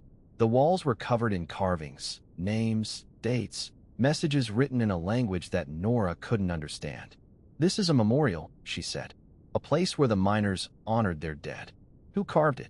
I don't know, but they wanted the dead to be remembered. They wanted their names to live on. Nora knelt down and placed her hand on the floor of the chamber. I promise, she said. I promise I will remember you. All of you. Your names will not be forgotten. The words echoed through the chamber, and for a moment, Nora felt a sense of peace. The weight that had been pressing down on her since the outbreak began finally lifted. Let's go home, she said to Eli. Home? Where's that now? I don't know, but we'll find it. Together. They emerged from the mine into the light of day. The sun was high overhead, the sky a brilliant blue, and the mountains were covered in the vibrant green of early summer. Blackwater was gone, but the land that had supported it was still there. The mountains, the river, the forests, they would survive. And someday, new life would grow from the ashes. Nora looked at her brother, his face pale, but his eyes clear. What now, he asked. Now we rebuild, she said. We rebuild our lives, our families, our community. It won't be easy, but we have each other. And we have the memories of those who came before us. They're at peace now. They're where they belong. End of chapter 11. Weeks turned into months. The quarantine camp was slowly dismantled. The survivors relocated to towns and cities across West Virginia. The CDC continued its research, but the compound was neutralized and the threat was over. Nora and Eli settled in a small town outside Charleston, close enough to the city for work, but far enough to feel like they had escaped the shadow of Blackwater. Their mother was placed in a long-term care facility, her condition stable, but her mind still fractured by the memories of the dead. I'm going to visit her today, Nora said one morning, pulling on her jacket. I'll come with you, Eli said. I need to see her. The care facility was a quiet, clean place, filled with the soft hum of medical equipment and the distant sound of television. Evelyn Whitaker was in a private room, her bed positioned by the window, her face turned toward the sun. Nora sat down beside her mother's bed and took her hand. Hi, Mom, she said. It's Nora. I came to see you. Evelyn didn't respond. Her eyes were open, but they were distant, unfocused, lost in a world that no one else could see. Mom, I want to tell you something. I've been thinking about Dad a lot lately, about everything that happened, and I want you to know that I'm okay. I'm going to be okay, and I want you to be okay too. I want you to let go of the pain, let go of the grief. You don't have to hold on to it anymore. Evelyn's eyes flickered, a spark of awareness returning. Nora, she whispered. I'm here, Mom. You came back. I came back. I'm not going to leave again. Evelyn smiled, a small, fragile smile. Good, she said. I missed you. I missed you too, Mom. Eli entered the room, his face pale and drawn. He had been struggling more than ever, the compound's effects taking a toll on his mind and body. Hey, Mom, he said, his voice hoarse. How are you feeling? Eli. Evelyn said, her eyes lighting up. My boy. It's okay, Mom. I'm here. I'm not going anywhere. Evelyn's smile faded, her eyes growing distant again. Thomas, she said. Thomas, is that you? No, Mom. It's me. It's Eli. Thomas, Evelyn repeated. You came back. I knew you would.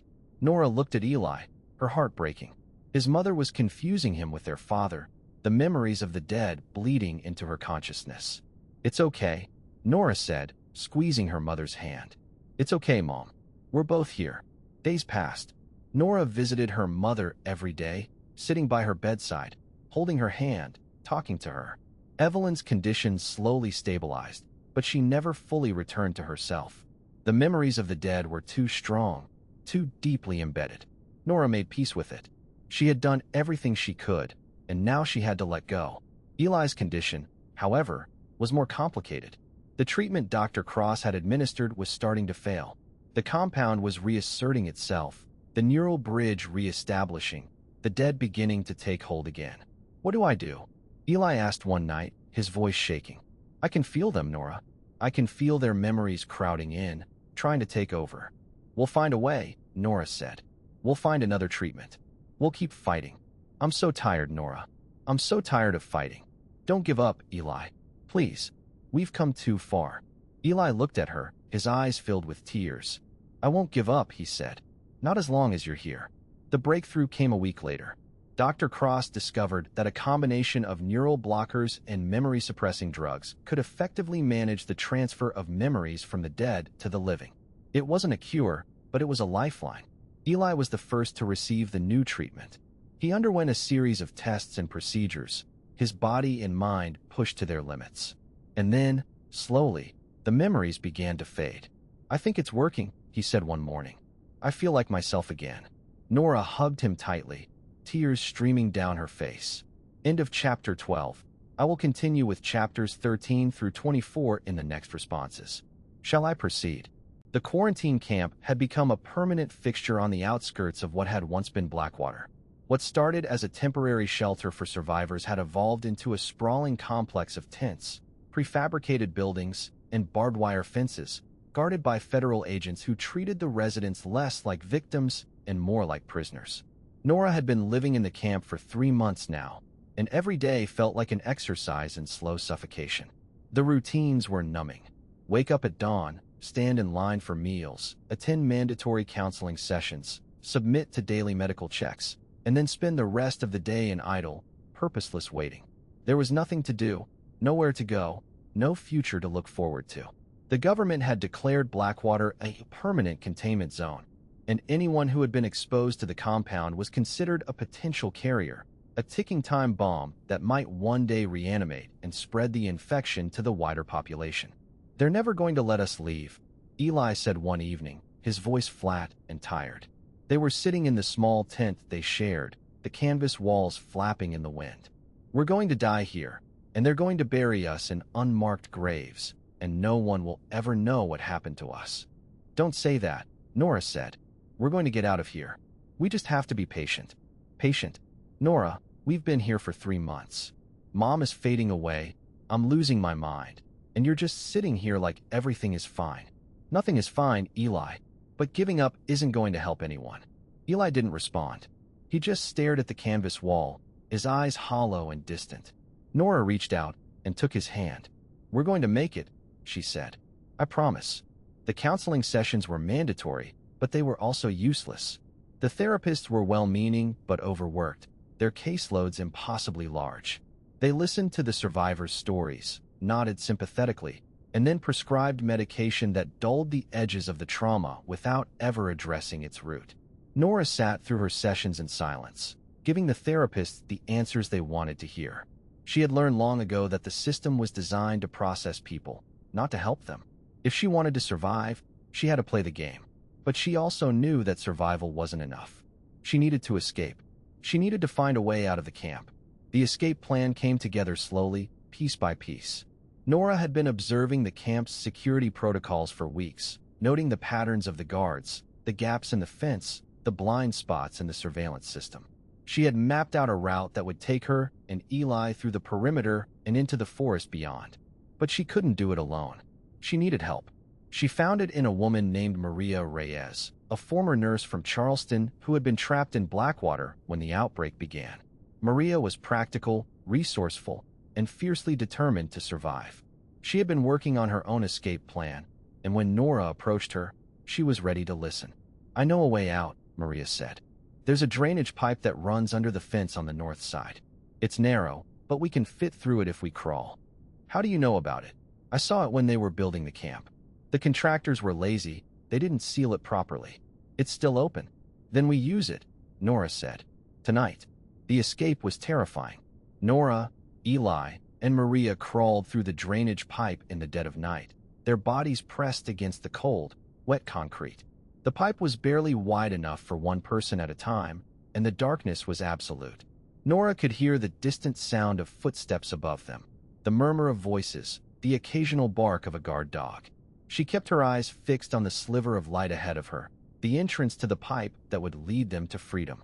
She could hear Eli's breathing behind her, quick and shallow, and Maria's whispered encouragement.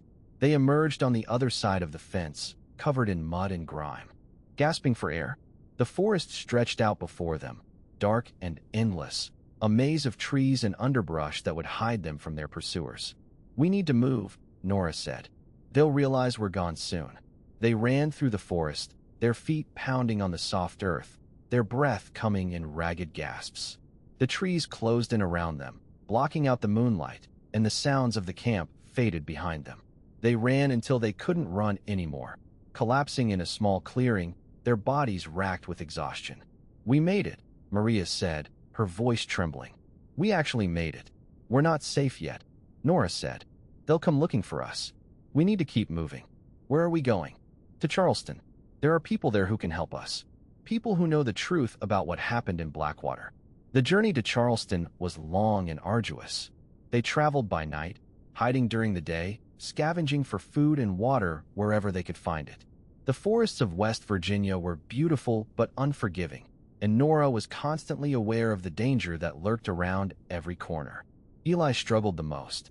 The compound was still in his system, and the memories of the dead were a constant presence in his mind. He would sometimes stop in the middle of the trail, his eyes glazed, his lips moving in silent conversation with people who weren't there. "Eli," Nora would say, shaking him gently. "Eli, come back to me." He would blink, shake his head, and then continue walking. "I'm okay," he would say. "I'm okay." But Nora knew he wasn't. The compound was eating away at him, and there was nothing she could do to stop it. They reached Charleston on the fourth night. The city was a shock after the isolation of the forest. The lights, the noise, the crowds of people going about their lives. It felt like stepping into another world. Nora had grown so accustomed to the quiet horror of Blackwater that she had forgotten what normal life looked like. She found the address she was looking for, a small apartment on the outskirts of the city, the home of a journalist named Sarah Chun who had been investigating the Harlan Mining Company for years. Sarah had written several articles about the company's corruption, and she had been one of the few voices in the media who had taken the Blackwater outbreak seriously. Sarah opened the door, her eyes widening when she saw Nora. "Oh my God," she said. "You're alive. I thought you were dead." "I'm not dead," Nora said. "But I need your help. Come in. Quick, before anyone sees you." They sat in Sarah's living room, the curtains drawn, the lights dimmed. Sarah listened as Nora told her story, the voicemail from her mother, the return of the dead, the chemical plant, the compound, the quarantine camp. "It's worse than I thought," Sarah said when Nora was finished. "The cover-up goes all the way to the top. The people who knew about the compound are still in power. They're the ones who ordered the quarantine. They're the ones who are trying to bury the truth. Then we need to expose them," Nora said. "We need to tell the world what happened." "I can help you," Sarah said. "I have contacts in the media, in the government, in the scientific community. If we can get the evidence, we can bring them down." "Evidence? What kind of evidence?" The records from the chemical plant. The ones that show who ordered the compound to be manufactured and used. If we can get them, we can prove everything. They're still in Blackwater, in the ruins of the plant. Then we need to go back. The plan was dangerous, but it was the only chance they had. Nora, Eli, and Maria would return to Blackwater with Sarah's team of investigators. They would infiltrate the ruins of the chemical plant, retrieve the records, and bring them back to Charleston, where Sarah would publish them and expose the conspiracy. The journey back was even more treacherous than the first. The forest was crawling with federal agents, and the ruins of Blackwater were a no-man's land, patrolled by armed guards who had been ordered to shoot anyone who came too close. But Nora was determined. She had come too far to give up now. They reached the chemical plant at midnight, the ruins looming against the star-scattered sky. The building was a shell of its former self, its walls blackened by fire, its windows shattered. "There are guards at the front entrance," Maria said, peering through a pair of binoculars. "But the back is clear. We can go in through the loading dock." They crept through the shadows, their footsteps silent on the gravel. The loading dock was dark and empty, the metal doors rusted and partially open. Nora squeezed through the gap and into the building. The interior was a maze of collapsed beams and debris. The fires had destroyed most of the plant, but the basement was still intact, its reinforced walls protecting the records that had been stored there. They found the records in a fireproof safe, hidden behind a false wall. The documents were old and yellowed, but they were intact: manifests, memos, internal reports that detailed the company's use of the compound. "This is it," Sarah said, her voice trembling with excitement. "This is everything we need." "Then let's get out of here," Nora said. They were almost out of the building when they heard the voice. "Nora." Nora froze, her heart pounding. "Mom?" she whispered. The voice came again, soft and distant, echoing through the ruins. "Nora, help me, it's cold." "Don't listen to it," Eli said. "It's not her. It's the dead." "I know, but it sounds so much like her." "It's a trap. The dead are still here, even if the compound is gone. Their memories are still in the walls, in the air, in the ground. They're trying to lure us in." Nora steeled herself, forcing herself to keep moving. "We're leaving," she said. "Now." They emerged from the plant and ran through the ruins, the voice fading behind them. The records were published 2 weeks later. Sarah's articles sparked a firestorm of controversy, exposing the corruption of the Harlan Mining Company and the government officials who had covered up the disaster. The compound was banned, the contaminated sites were cleaned up, and the survivors of Blackwater were finally granted the freedom they deserved.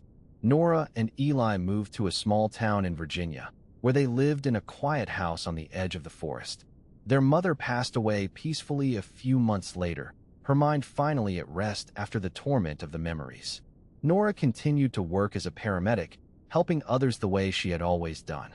But she never forgot the dead. She carried their memories with her, a burden and a gift, a reminder of the lives that had been lost and the lessons that had been learned. And every night, when she closed her eyes, she saw the faces of the dead, the miners, the loggers, the railroad men, the forgotten souls who had been buried in the earth and never properly remembered. But she also saw their smiles, their peace. They were finally at rest. And so was she. End of chapter 13. The high school had become a tomb. Nora stood at the edge of the parking lot, staring at the building that had once been a symbol of hope and progress for the town. Its windows were shattered, its walls covered in graffiti, its doors hanging open like the gaping mouth of a corpse. The quarantine camp had been dismantled, but the school had been left to rot, a monument to the tragedy that had befallen Blackwater. "Are you sure about this?" Eli asked. He stood beside her, his face pale and drawn. The memories of the dead were still with him, and he carried them like a heavy weight. But he was stronger now, more resilient. "I have to see it," Nora said. "I have to see what's left." They walked through the parking lot, their footsteps echoing on the cracked asphalt. The doors to the school were unlocked, and they pushed them open, stepping into the darkness. The interior was a wreck. Desks and chairs were overturned, papers scattered everywhere, the walls covered in mold and mildew. The gymnasium, once the center of the community, was now a cavern of shadows and echoes. "This is where we fought them," Nora said. "This is where we held them off. And this is where they almost won." Almost. But they didn't. They walked through the hallways, past the classrooms and the administrative offices. The lockers were still open, their contents scattered on the floor, backpacks, notebooks, photographs, the remnants of lives that had been interrupted. Nora picked up a photograph that lay on the floor. It showed a family, a mother, a father, 2 children, standing in front of their house. They were smiling, happy, unaware of the horror that was about to descend on their town. They could have been us, she said. They could have been anyone.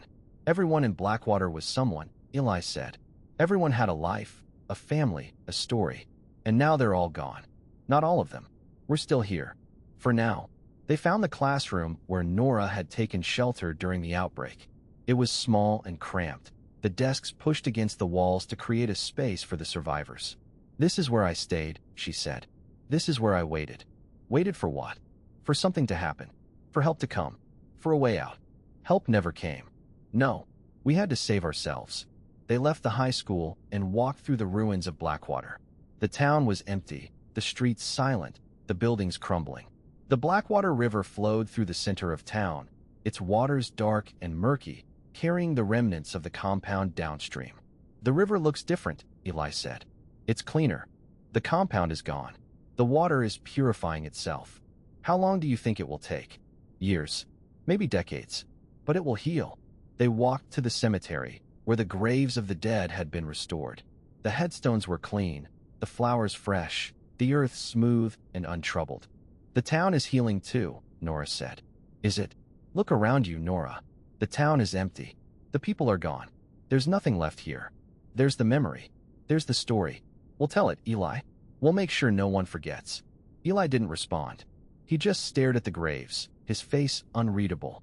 They stood in silence for a long moment, the wind rustling through the leaves. Let's go, Nora finally said. There's nothing left for us here. They turned and walked away. End of chapter 14. The move to Virginia had been meant as a fresh start, a chance to leave the horrors of Blackwater behind and build something new. But Nora quickly discovered that the past was not so easily escaped. The memories of the dead were still with her, implanted in her mind like splinters that refused to work their way out. At first, they came in the form of dreams, visions of the mine, the explosion, the desperate struggle for survival. She would wake up gasping, her heart racing, the echoes of screams still ringing in her ears. Then they started to invade her waking hours. She would be in the middle of a shift at the hospital, tending to a patient, when a sudden wave of dizziness would overtake her. She would see the faces of the dead, hear their voices whispering in her ear. And then she started to remember things that didn't belong to her. She remembered being buried in the mine, the darkness, the suffocating pressure, the crushing weight of the earth above her. She remembered the explosion, the roar of the flames, the shriek of metal, the screams of the dying men. She remembered the hunger, the desperate, gnawing hunger that came from being trapped in a body that wouldn't die, a body that needed something to sustain it. Nora knew these memories weren't hers. They belonged to the dead. The compound had transferred them into her mind, and now they were a permanent part of her. She sought help from Dr. Cross, who had relocated to a research facility in Richmond. The doctor had been studying the long-term effects of the compound, and she was eager to help. The memories are a form of neural integration, Dr. Cross explained. The compound created a bridge between the living and the dead, allowing memories to transfer from one to the other. Now that the compound is gone, the bridge is severed, but the memories remain. Can they be removed? Not completely, but there are treatments that can help. We can suppress the memories, make them less intrusive, but they will always be a part of you. Nora nodded, accepting the news with a heavy heart. Will I ever be normal again? She asked. I don't know, Dr. Cross said, but you can learn to live with it. You can find a way to carry the memories without letting them consume you. The treatments helped, but the memories never fully went away. Nora learned to manage them, to push them to the back of her mind, to focus on the present instead of the past. But there were still moments when the memories overwhelmed her. One night, she was sitting in her apartment, reading a book, when she felt a sudden pull.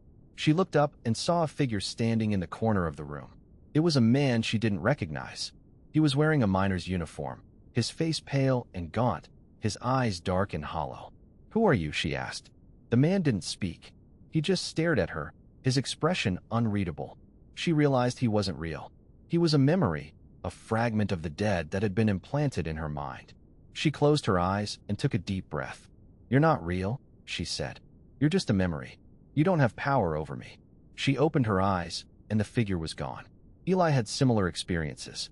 He would sometimes speak in the voices of the dead, his words and mannerisms shifting to those of the miners who had died in the mine. But he was learning to control it. With therapy and medication, he was finding a way to live with the memories without being consumed by them. "I'm getting better," he said one day. "I can feel them, but they don't control me anymore." "Neither do they control me," Nora said. They looked at each other, their eyes meeting in a shared understanding. "We're survivors," Eli said. "We've been through hell, and we came out the other side." "Together," Nora added. "We came out together." End of chapter 15. The compound was neutralized, but its legacy lived on. Dr. Cross had discovered that the neural integration caused by the compound was not limited to the survivors of Blackwater. Anyone who had been exposed to the compound, either directly or indirectly, was at risk of carrying the memories of the dead. This included the federal agents, the rescue workers, the scientists who had studied the outbreak. The memories had spread beyond Blackwater, carried by the people who had come to investigate the disaster. "Are you telling me the compound is still spreading?" Nora asked. "Not the compound itself," Dr. Cross explained. "But the memories are. They're like a contagion, passing from person to person through the neural bridge that the compound created. Anyone who comes into contact with a carrier can become a carrier themselves. Then how do we stop it? We can't. The memories are already out there. But we can manage them. We can help people learn to cope." The quarantine was lifted, but the stigma remained. The survivors of Blackwater were treated as outcasts, shunned by a society that didn't understand what they had been through. They were blamed for the outbreak, even though they had been the victims. Nora and Eli tried to help. They spoke to the media, told their story, tried to raise awareness of the compound and its effects. But the public was reluctant to listen, and the government was happy to keep the truth buried. "We're not going to give up," Nora said. "We're going to keep fighting." One night, Nora received a call from Sarah Chun. "I've found something," Sarah said. "Something you need to see."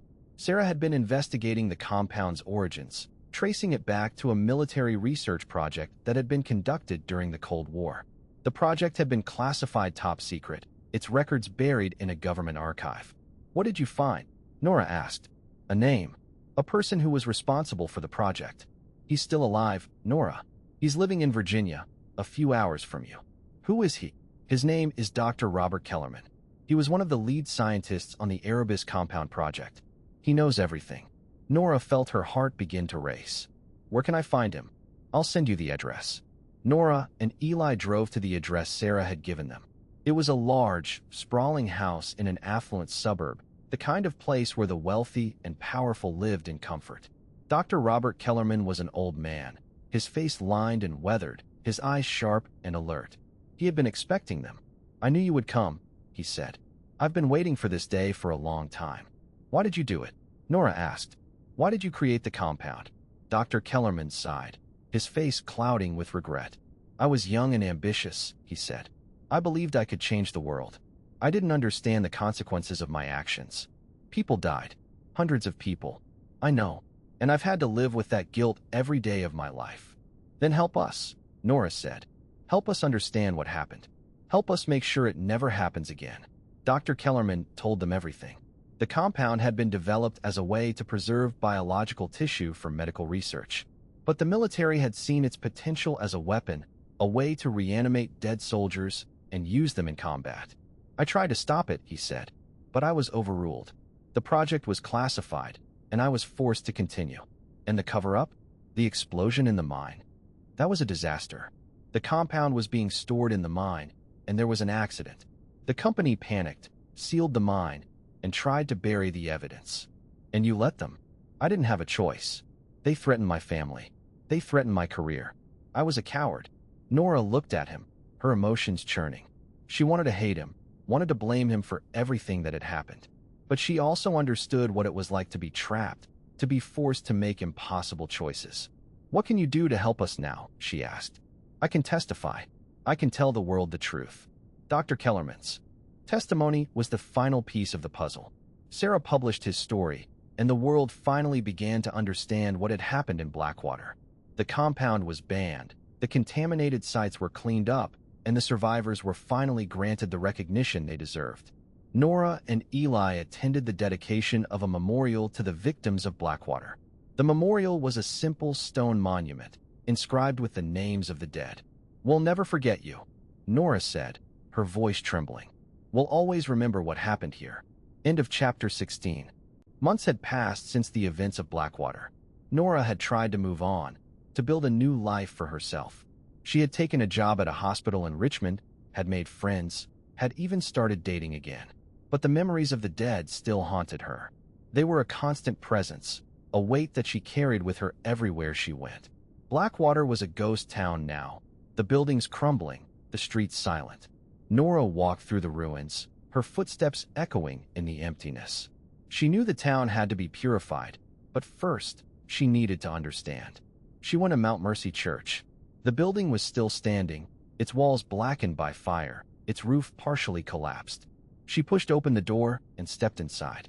The sanctuary was a wreck. The pews were overturned, the altar smashed, the cross that had hung on the wall lying broken on the floor. She made her way to the basement, where she found the hidden room that Reverend Pike had told her about. The room was small and cramped, its walls covered in names. The names of the dead who had been buried in unmarked graves. Nora looked at the names, her heart heavy. Isaiah Bell, 1965 to 1987. Thomas Whitaker, 1956 to 1987. Caleb Rusk, 1944 to 2021. The names went on, a litany of the forgotten. "Why didn't they bury you properly?" she whispered. "Why didn't they honor you?" She didn't get an answer, but she felt a presence in the room, a sense of peace that hadn't been there before. "I'll make sure you're remembered," she said. "I'll tell your story. I'll make sure no one forgets." Nora left the church and walked to the cemetery. The graves were neat and well-tended, the flowers fresh, the headstones clean. She stood in front of her father's grave, tears streaming down her face. "I'm sorry I didn't come back sooner," she said. "I'm sorry I didn't understand."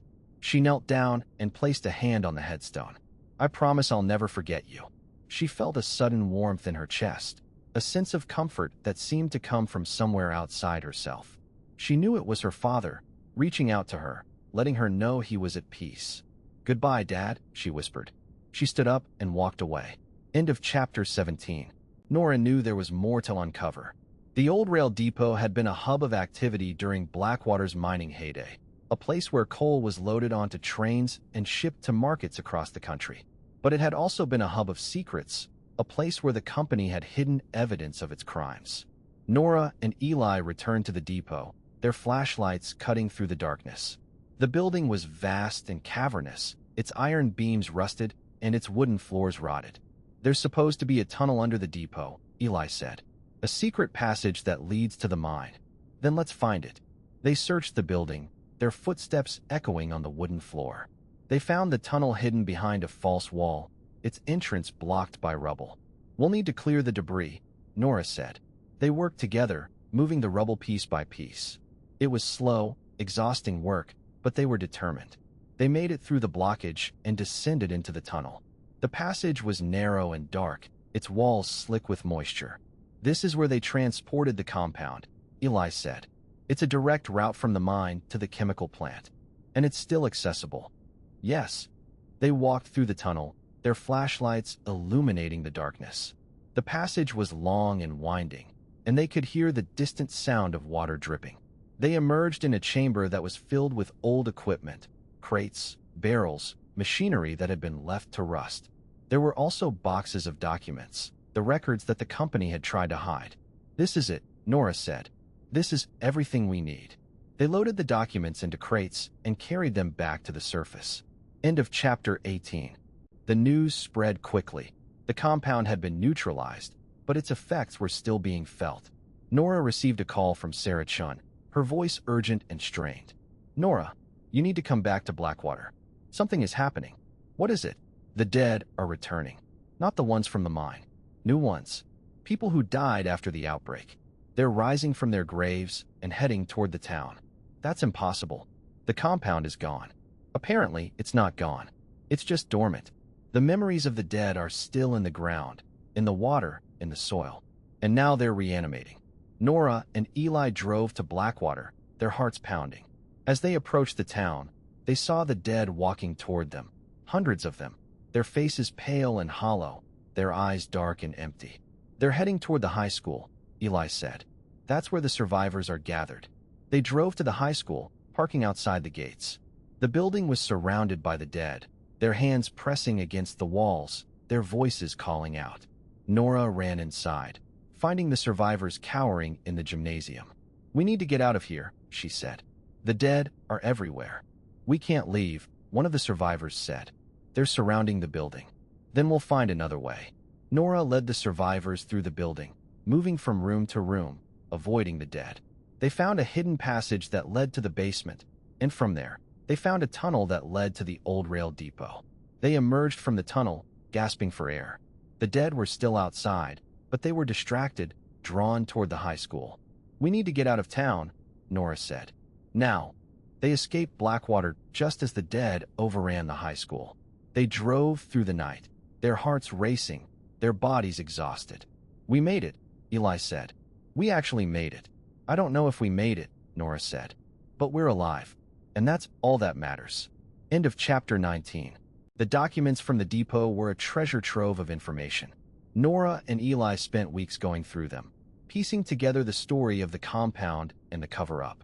They found records of the experiments, the manufacturing process, the secret storage facilities. And they found a map of the mine that showed a sealed room, deep beneath the earth, that had never been properly explored. "What is this?" Eli asked, pointing to the map.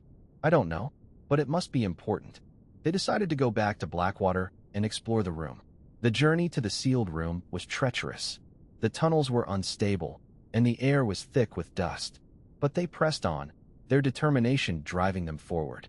They found the room at the end of a long, narrow passage. The door was sealed with a metal plate, bolted to the rock. They worked together to remove the bolts, their muscles straining with the effort.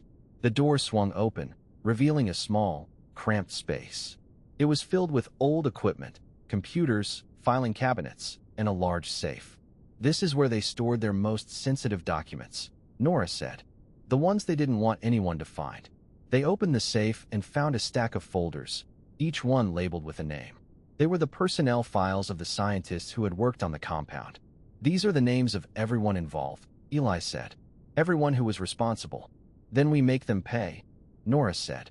End of chapter 20. The documents were published, and the world was horrified. The names of the scientists, the executives, the government officials were exposed to the public.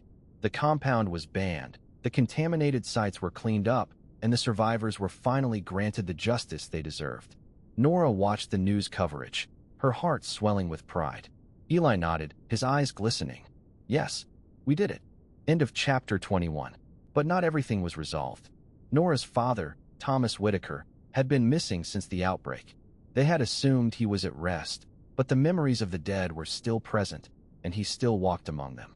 Nora received a call from Dr. Cross, her voice urgent. "Nora, you need to come to the laboratory. There's something you need to see." Nora and Eli went to the lab, where Dr. Cross led them to a holding room. Inside, sitting on a metal bed, was Thomas Whitaker. "Dad," Nora whispered. He looked up at her, his eyes dark and hollow. "Baby girl," he said. "You came." "Dad, what are you doing here?" "I don't want you to go," she said. "I want you to stay." But for the first time in months, she felt a sense of peace. The final phase of the plan was to destroy the compound once and for all. Dr. Cross had developed a method to neutralize the remnants of the compound that were still in the ground and water. It involved injecting a chemical catalyst into the mine's underground rivers, triggering a reaction that would break down the compound into harmless components. But the reaction would also cause a massive explosion, destroying what was left of Blackwater. "It's the only way," Dr. Cross said. "The compound is too deeply embedded. We have to eliminate it completely." The night of the demolition, Nora and Eli stood on a hill overlooking the town. They watched as the explosions began, starting from the center of the mine and spreading outward. The ground shook, and the sky was lit up with the glow of the fire. "It's over," Nora said. "It's finally over." Eli nodded, his face pale. "Yes, it's over. Months later, Nora and Eli returned to Blackwater. The town was gone, but the land was healing. The forests were regrowing, the river was clean, and the air was fresh. It was as if the nightmare had never happened. Nora walked through the ruins, her footsteps quiet on the soft earth. She reached the cemetery and stood in front of the memorial stone, the names of the dead inscribed on its surface. "We'll never forget you," she said. "We'll always remember what happened here." Eli stood beside her, his hand on her shoulder. "Let's go home," he said. "Home. Wherever we are together. That's home." Nora smiled. "Yes, that's home." The drive back was quiet, but it was a comfortable silence. They had been through so much together, and they had come out the other side. Nora thought about her father, her mother, the miners, the town. She had lost so much, but she had also gained something. A sense of purpose, a sense of peace. She pulled into her driveway and turned off the engine.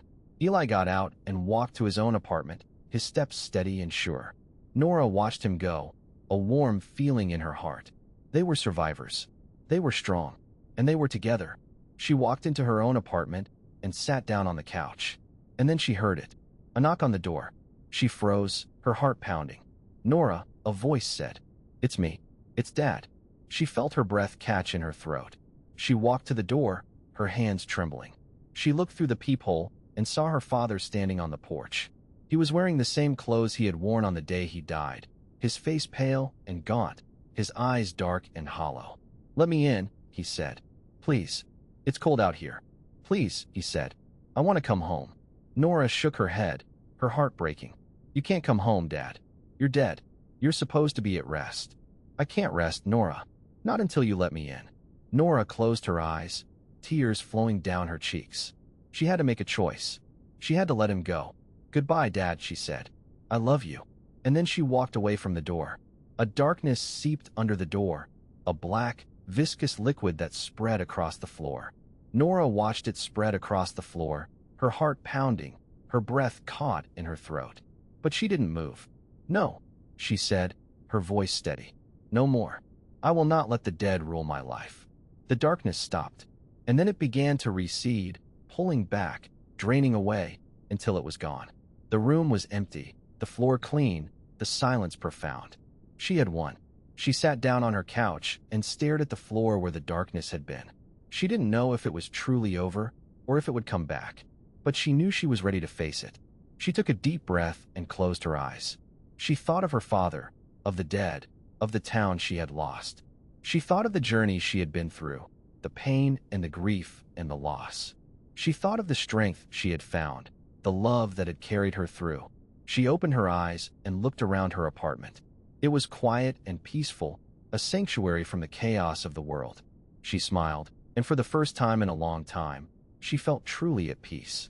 It was late autumn when Nora finally returned to Blackwater for the last time. The leaves had turned, painting the mountains in shades of gold and crimson. The air was crisp and clean, and the sky was a brilliant blue. It was a perfect day, the kind of day that made you forget the darkness that had once consumed the town. Nora walked through the ruins, her footsteps quiet on the soft earth. The town was gone, but the land was healing. The forests were regrowing, the river was clean, and the air was fresh. It was as if the nightmare had never happened. She reached the cemetery and stood in front of the memorial stone, the names of the dead inscribed on its surface. Isaiah Bell, she read aloud. Thomas Whitaker, Caleb Rusk, all the others. You are not forgotten. She knelt down and placed a hand on the stone. "I will tell your story," she said. "I will make sure no one forgets what happened here. I will carry your memories with me, and I will honor you." She stood up and looked out over the valley. The mountains were quiet, the river was calm, and the sun was warm on her face. "Goodbye," she whispered. She turned and walked away, her steps steady and sure. The past was behind her, and the future was ahead. She was ready to live again.